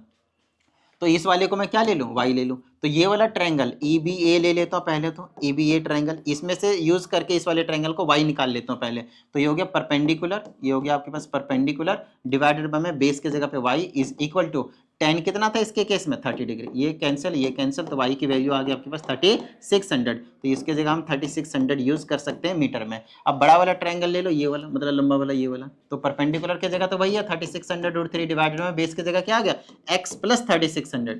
तो 3600 plus x is equal to 1030 की वैल्यू क्या हो गया आपके पास 1/√3। क्रॉस मल्टीप्लाई करेंगे तो आ जाएगा 3600 plus x is equal to, इसे इसको मल्टीप्लाई करेंगे तो हो जाएगा 3600 इंटू 3, क्योंकि √3 कितना हो गया आपके पास 3। तो यहाँ से आ जाएगा 3600 plus x is equal to 6 3 18 8, बाकी में ये 3 3 9 1 10, हाँ 36 वैसे भी 108 होता है, ये हो गया आपके पास 00। तो यहाँ से x की वैल्यू निकाल देंगे तो हो जाएगा 10800 में से माइनस कर दो 3600, ठीक है ना, 3600। तो यहाँ से x की वैल्यू आ जाएगी 108 ही तो माइनस करना है, 36 दिनों कितना होता है 72, तो 72 आ जाएगा। ये 2 हो गया, ये 72, और ये हो गया 7200 मीटर आ गया। x की वैल्यू कितनी आ गया आपके पास 7200 मीटर, मतलब ये वाला जो डिस्टेंस है, ये वाला जो डिस्टेंस है वो 7200 मीटर। तो स्पीड बात की बात है, आपने डिस्टेंस पता है, आपने टाइम पता है, तो हमें पहले से पता है speed is nothing but distance upon time, तो स्पीड हो गया, डिस्टेंस डिस्टेंस करेगा 7200 मीटर, डिवाइडेड में टाइम हो गया आपके पास 30 सेकंड, 0 से 0 कैंसिल, इससे इसको कैंसिल करेंगे तो 24 होता है, तो 240, तो स्पीड आ गया आपके पास 240 metre per second, but we have to find in kilometre per hour. Let me tell you, whenever you convert kilometer per hour to meter per second, you have to multiply by 5/18. Got it? 5/18, remember it. But whenever you change from meter to kilometer per hour, you have to multiply by 5/18, but this time it is 8 by, अरे sorry 8 कह रहा हूँ बार बार, 5/18 कह रहा हूँ, ठीक है ना, 5/18, and this time you are going to multiply by 18/5. आई बात समझ में? ठीक है, चलो भाई इसको बस 18/5 से मल्टीप्लाई करना, आपका काम बन जाएगा. क्या क्या कलर चेंज हो जाता है भाई, इंटू में 18/5, 5 से काट देंगे, 5 के 20 और 4 बचा, 25 40, 48 इंटू 18, इसको मल्टीप्लाई करो, जो भी आएगा किलोमीटर पर आवर आपके पास स्पीड हो जाएगी एरोप्लेन की. आई बात समझ में? ठीक है, बेसिक सा क्वेश्चन था लेकिन इंपॉर्टेंट क्वेश्चन था, कंसेप्ट क्वेश्चन था, कंसेप्चुअल क्वेश्चन था, है ना. चलो क्वेश्चन नंबर, अरे भाई कहाँ गायब हो जाते हो तो. चलो भाई पहला हो गया आपके पास, दूसरे वाले इसमें आपके पास मार्क्स वगैरह दिया है, आपको ओजाइव बनाना है, एस्टिमेट करना है. ग्राफ वाला क्वेश्चन है तो प्लीज प्लीज प्लीज एक बार ग्राफ पे जाइए, इसको ओजाइव बनाना सिखा दिया, नहीं पता तो मेरे को बता दीजिएगा, वीडियो भेज दूंगा, किस तरीके से बनाते हैं वो पता चल जाएगा, क्योंकि इसके लिए आपके पास ग्राफ में ही बनाना पड़ेगा and it will consume much time. अगर मैं यहाँ पे भी बनाने लग गया तो फालतू का इतना टाइम देना मतलब अच्छी बात नहीं है. और ये वाला क्वेश्चन मेरी बात ध्यान सुनिएगा, जिसको नहीं आ रहा है ना उसको मैं आपको एक चीज बता, ध्यान समझेगा, इस वाले क्वेश्चन का अगर आपको नहीं आ रहा है तो आपको क्या करना है, वन शॉट खोलना, उसमें से पहला क्वेश्चन है वो कर लेना, वही क्वेश्चन है, ये कुछ और नहीं, वही वाला क्वेश्चन है भाई, ध्यान समझना, ठीक है ना. चलो भाई 7 क्वेश्चंस कंप्लीट हो चुके हैं, अब हम आते हैं क्वेश्चन नंबर 8 पे. इसमें कहा जाता है ए बॉक्स कंटेंट, आय हाय, ये वाला क्वेश्चन भी बड़ा प्यारा है भाई, बहुत प्यारा क्वेश्चन. अरे ये छोटा नहीं हो, बड़ा हो रहा है लेकिन छोटा नहीं हो रहा. अच्छा चलो यहाँ तक है x, चलो इसको हम इंसर्ट करते हैं एक बार वहां पे, और आप लोगों को मैं समझाता हूँ कि इसमें जनरली बच्चे कहाँ पे गलती करते हैं और ये क्यों इंपॉर्टेंट है ना. कंसेप्ट है इसमें, कंसेप्ट ध्यान समझिएगा, कंसेप्ट है इसमें. अरे इंसर्ट किया तो था भाई, हो जा, 2 बार इंसर्ट होगा, अब देखना, मुझे पता था, जब तो लोडिंग ले नहीं पाया, अब 2 बार इंसर्ट हो रहा है ना, लाइक नहीं तो. चलो ये आ गया आपके पास ट्रिंग करके, अरे भाई चलो इधर कर देते हैं, ठीक है. चलो भाई इसको अच्छे समझना, इसमें कहा जाता है a box contents 12 ball out of which x are black. कहता है एक बॉक्स है जिसमें से टोटल बॉल्स आपके पास 12 है और इसमें से x जो है वो ब्लैक है. आई बस ध्यान समझना, ऐसा नहीं कि 12 + x टोटल बॉल है, 12 बॉल्स टोटल है, उसमें से x ब्लैक है, हो सकता है 4 ब्लैक हो बाकी 8 क्या हो, दूसरे कलर के हो, ऐसा हो सकता है, ठीक है. कहता है बाद में if one ball is drawn at random from the box what is the probability that it is a black ball. Very easy, यहाँ पे लिखोगे प्रोबेबिलिटी ऑफ ब्लैक बॉल, तो प्रोबेबिलिटी ऑफ ब्लैक बॉल अगर मैं निकालता हूँ तो ब्लैक बॉल इसमें है कितने x और टोटल कितने हैं, सिर्फ 12 है, 12 + x मत कर देना. आई बात समझना, कॉन्सेप्ट को समझना है. बाद में कहता है if 6 more black balls are put in the box the probability of drawing a black ball is now double of what it was before. क्या बात है. अब कहता है अगर हमने इसमें 6 ब्लैक बॉल्स मोर डाल दिए, 6 ब्लैक बॉल मैंने इसमें और डाल दिए, तो टोटल बॉल्स कितने हो जाएंगे. सबसे बड़ी गलती यहाँ पे बच्चे यही करते हैं, टोटल बॉल्स अब यहाँ पे 18 हो गए. कितने हो गए आपके पास, 18 हो गए, पहले 12 था, अब आपके पास यहाँ पे 18 बॉल हो चुके हैं. और अब हमसे कहता है कि अब अगर मैं ब्लैक बॉल की प्रोबेबिलिटी निकालता हूं तो अब ब्लैक बॉल इसके अंदर कितने हो जाएंगे, x + 6 हो जाएंगे. प्रोबेबिलिटी अब अगर मैं निकालता हूं ब्लैक बॉल की, यही है लेकिन ब्लैक बॉल की अब है जब 6 हमने एक्स्ट्रा डाले हैं, और डिवाइडेड बाय में क्या हो जाएगा आपके पास 18 हो जाएंगे. कहता है अब जो मैं अगर मैं प्रोबेबिलिटी निकालता हूं तो वो किसके इक्वल होगा, डबल किसके, जो पहले प्रोबेबिलिटी थी. पहले कितनी थी आपके पास, x/12 थी. बस इसको इधर उधर करना है और x आपको निकालना है. यहाँ पे 2 से इसको काटेंगे 6 बार में, इसे इसको मल्टीप्लाई करेंगे 6x प्लस का, तो 36 इज इक्वल टू 18x. ये हो जाएगा 36, 6 उधर चला जाएगा तो कितना हो जाएगा 12x, यहाँ से x की वैल्यू आ जाएगा आपके पास 3. आई बात समझ में, यहाँ से आपके पास x की वैल्यू कितनी आ गई आपके पास 3. कैलकुलेशन देख लीजिएगा, बाकी आपके पास कंसेप्ट यही है, ठीक है ना. यही तो बोला ना, एक बार मैं फिर से चेक कर लेता हूँ. The probability of drawing a black ball is now double of it was before. हाँ ठीक है, सही है. मतलब अब जो हमें प्रोबेबिलिटी निकालनी है वो क्या हो जाएगा, पहले के डबल, पहले जितनी प्रोबेबिलिटी थी ब्लैक बॉल की उसके डबल है. आई बात समझ में, ठीक है. चलो तो 8th का हमने करवा दिया आप लोगों को फर्स्ट पार्ट भी. अब आते हैं इसी के ही सेकंड पार्ट पे. देखो कितना ही इम्पॉर्टेंट क्वेश्चन था ये वाला, और मैंने कई बार ये वाला जो क्वेश्चन है आप लोगों को करवाया हुआ भी है, और ये वाला जो चीज़ है वो यहीं से तुरंत हो जाएगा, ध्यान से समझिएगा। कॉम्पोनेंटो डिविडेंडो लगा दो, कॉम्पोनेंटो डिविडेंडो लगाओगे तो ऐसे नज़ारे दिखाएगा, x plus 12x plus 6x की स्क्वायर प्लस का 8 डिवाइडेड बाय में x का क्यूब प्लस 12x में से ये वाली चीज़ माइनस हो जाएंगे, माइनस का 6x की square minus 8 is equal to इधर भी वही होगा y cube plus 27y plus का 8 नहीं 9y का स्क्वायर प्लस का 27 डिवाइडेड बाय में y cube plus 27y minus का 9y का स्क्वायर एंड माइनस का 27। ये ऊपर ना आपके पास x प्लस 2 का होल क्यूब बनाता है और नीचे में x माइनस 2 का होल क्यूब बनाता है, इधर y प्लस 3 का होल क्यूब बनाता है, इधर y माइनस 3 का होल क्यूब बनाता है। आई बात समझ में? ठीक है, अब ये क्या हो गया, x plus 2 by x minus 2 का whole cube is equal to, यहाँ से आपके पास हो जाएगा y plus 3 divided by y minus 3 का होल क्यूब, पावर सेम है तो बेस क्या होंगे आपके पास, इक्वल होंगे, तो ये मेरे पास बच गया x plus 2 divided by x minus 2 is equal to y plus 3 divided by y minus का 3। कॉम्पोनेंटो डिविडेंडो दोबारा से लगा दीजिए, ये ऊपर ऐड हो जाएंगे तो क्या काटेगा, देखो माइनस माइनस वाले कट जाएंगे तो ऊपर 2x आएगा और नीचे में 4 बना लेगा इज इक्वल टू यहाँ पे 2y हो जाएगा, नीचे में 6 बना लेगा, इसे इसको काटेंगे तो नीचे 2 आएगा, इसे इसके नीचे काटेंगे 3 आएगा, तो x अपॉन में y निकालोगे तो 2/3 आ गया, तो रेशियो क्या है आपके पास 2/3, बट वैल्यू किसकी पूछी, स्क्वायर करके, तो देखो इधर अगर x अपॉन वाई 2/3 है तो पहले स्क्वायर कर लो, ठीक है ना, फिर कॉम्पोनेंटो डिविडेंडो लगा देना, आसान हो जाएगा। अब कॉम्पोनेंटो डिविडेंडो लगा तो ये हो जाएगा, एक बार प्लस कर दिया कॉम्पोनेंटो, एक बार माइनस कर दिया डिविडेंडो, इधर भी लगाना पड़ेगा, 4 + 9 4 - 9, सॉल्व करो मौजलो आंसर हो गया क्वेश्चन। आई बात समझ में? ठीक है ना, चलें आगे। नॉर्मल सा क्वेश्चन था, ये वाले क्वेश्चन में भी कई बच्चों को प्रॉब्लम थी भाई, बट ठीक है ये वाला आसान सा है नॉर्मल। अरे भाई थोड़ा सा चेंज भी हो जाए करो, पूरा एकदम पूरा चिपक जाते हो भाई। चलो ये वाला कराने के बाद ये 8th क्वेश्चन कंप्लीट हो जाएगा आपके पास, है ना। चलो चलो चलो, शेर शेर शेर,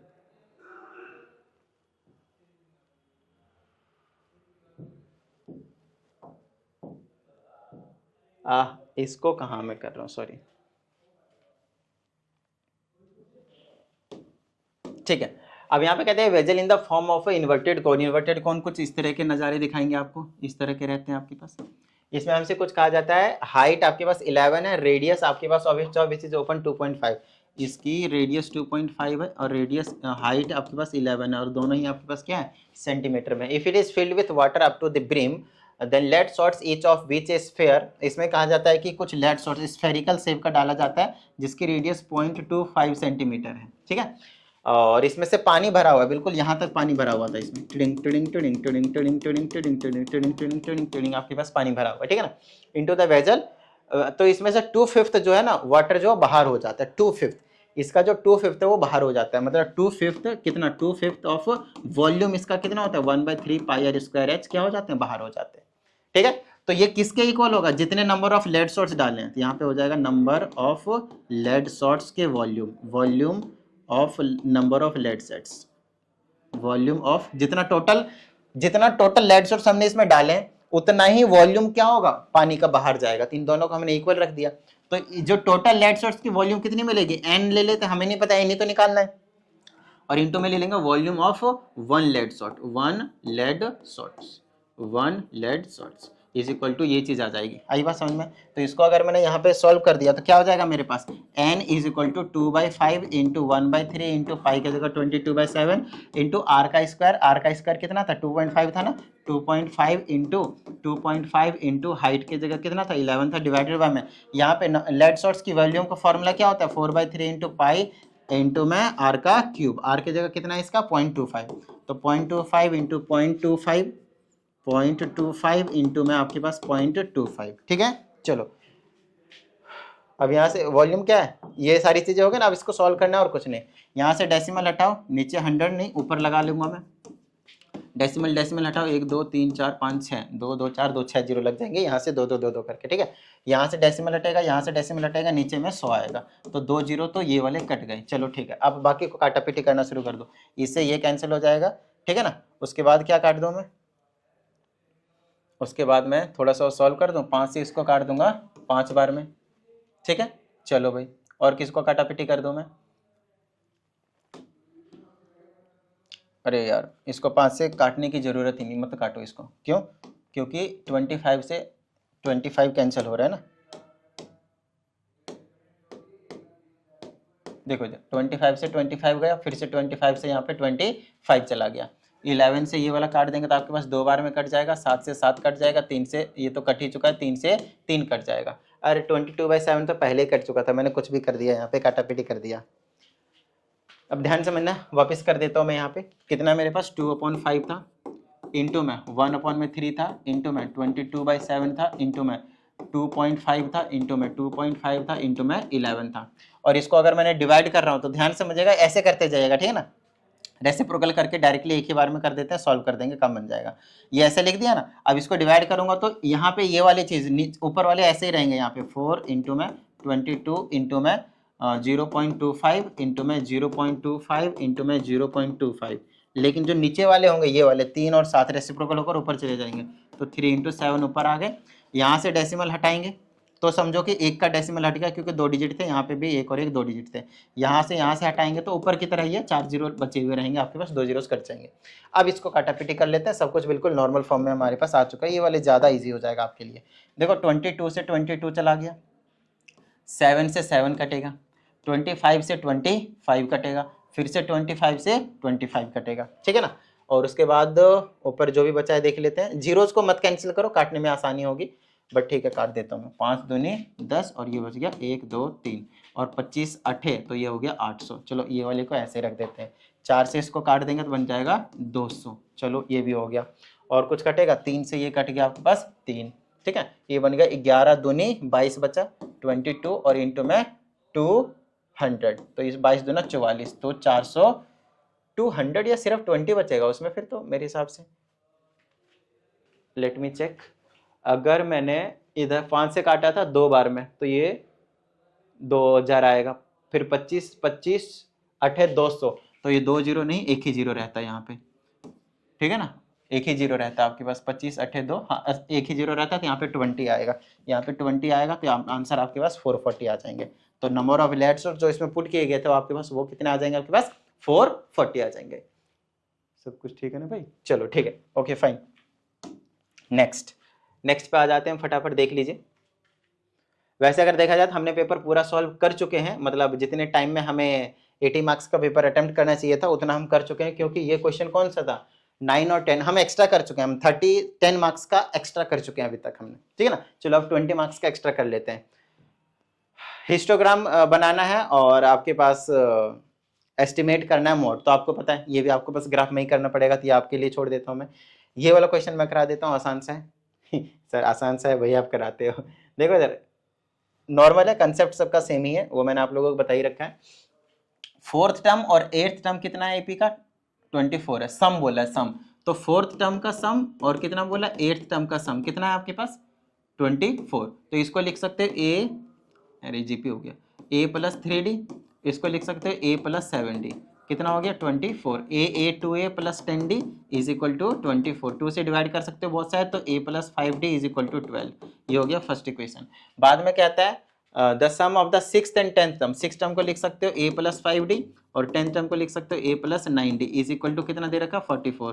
a 2a 9 5 14d is equal to में 44, 2 से काट दोगे तो ये हो जाएगा a plus 7d is equal to में 22। तो ये हो गया सेकेंड इक्वेशन। क्या आप यहाँ से a और d नहीं निकाल सकते एलिमिनेशन मेथड लगाकर? a और d है ना, इसको यहाँ पे लिख दो, a plus 7d is equal to 44, 22 है।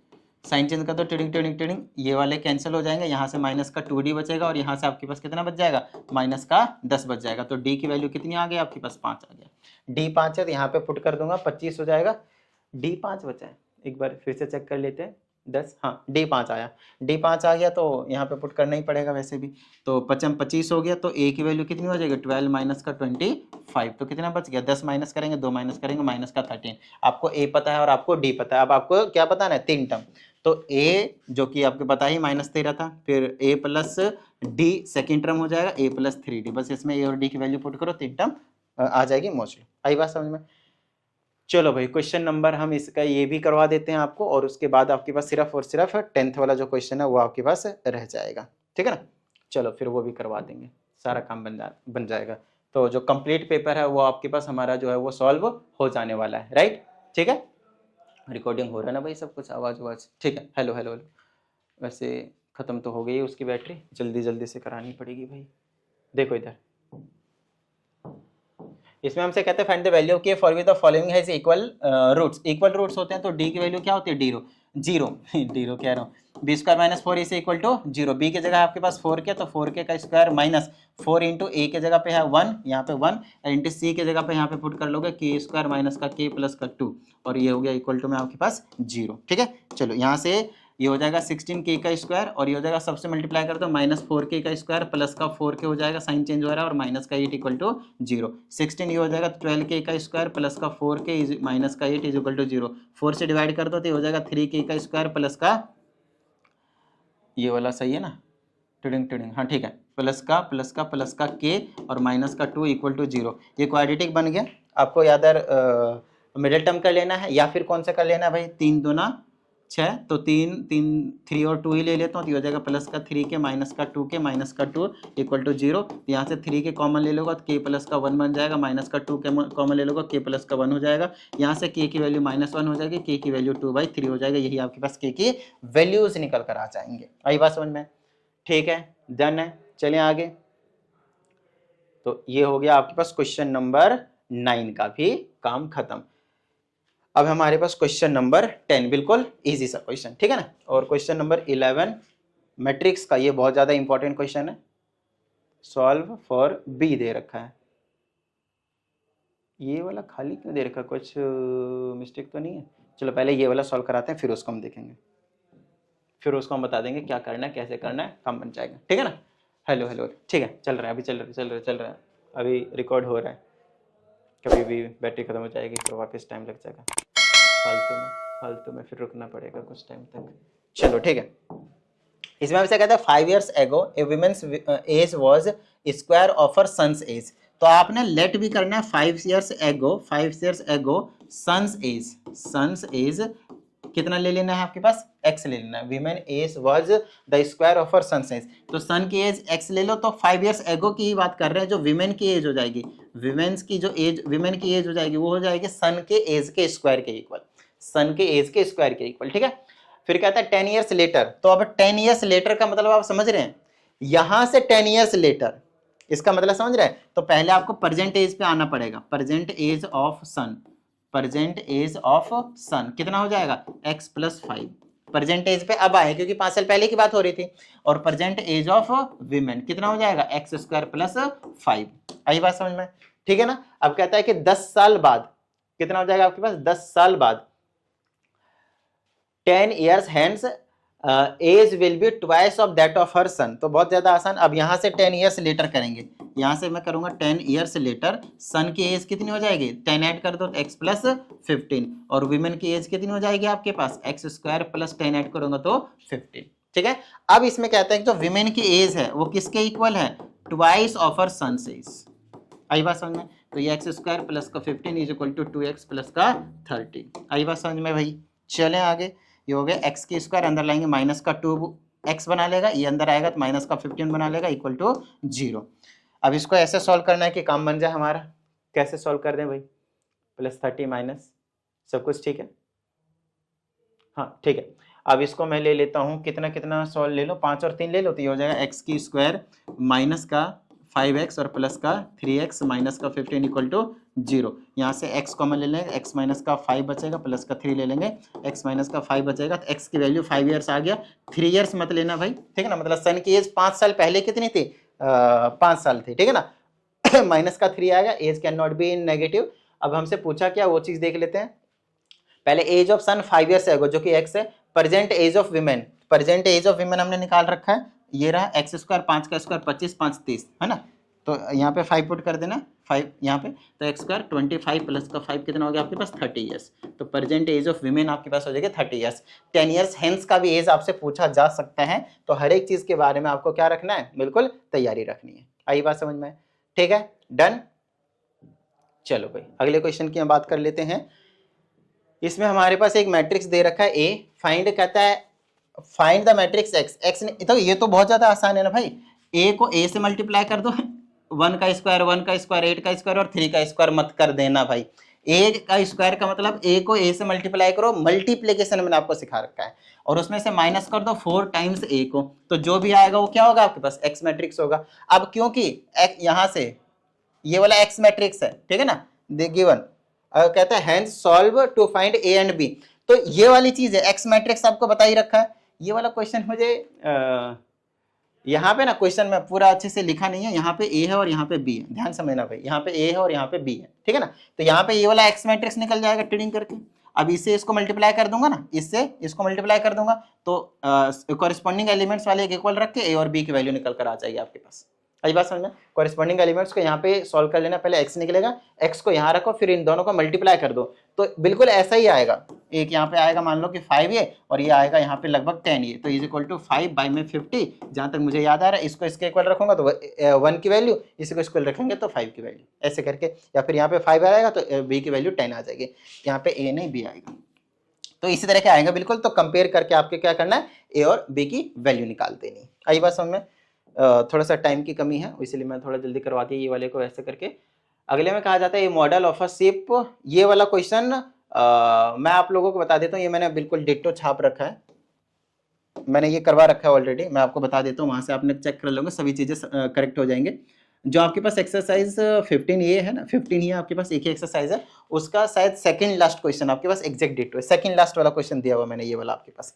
तो आई होप आप लोगों को सभी चीजें, हर एक तरह की जो चीजें हैं आपके पास इसमें समझ में आ गए होंगे। तो 7428525669 मेरा व्हाट्सएप नंबर है, आप अपने डाउट्स को इसी नंबर पे भेजते रहें, प्रॉपर वीडियो सोल्यूशन पाते रहें। चलिए मिलते हैं अगली वीडियो में, प्रैक्टिस करते रहिएगा। जय हिंद।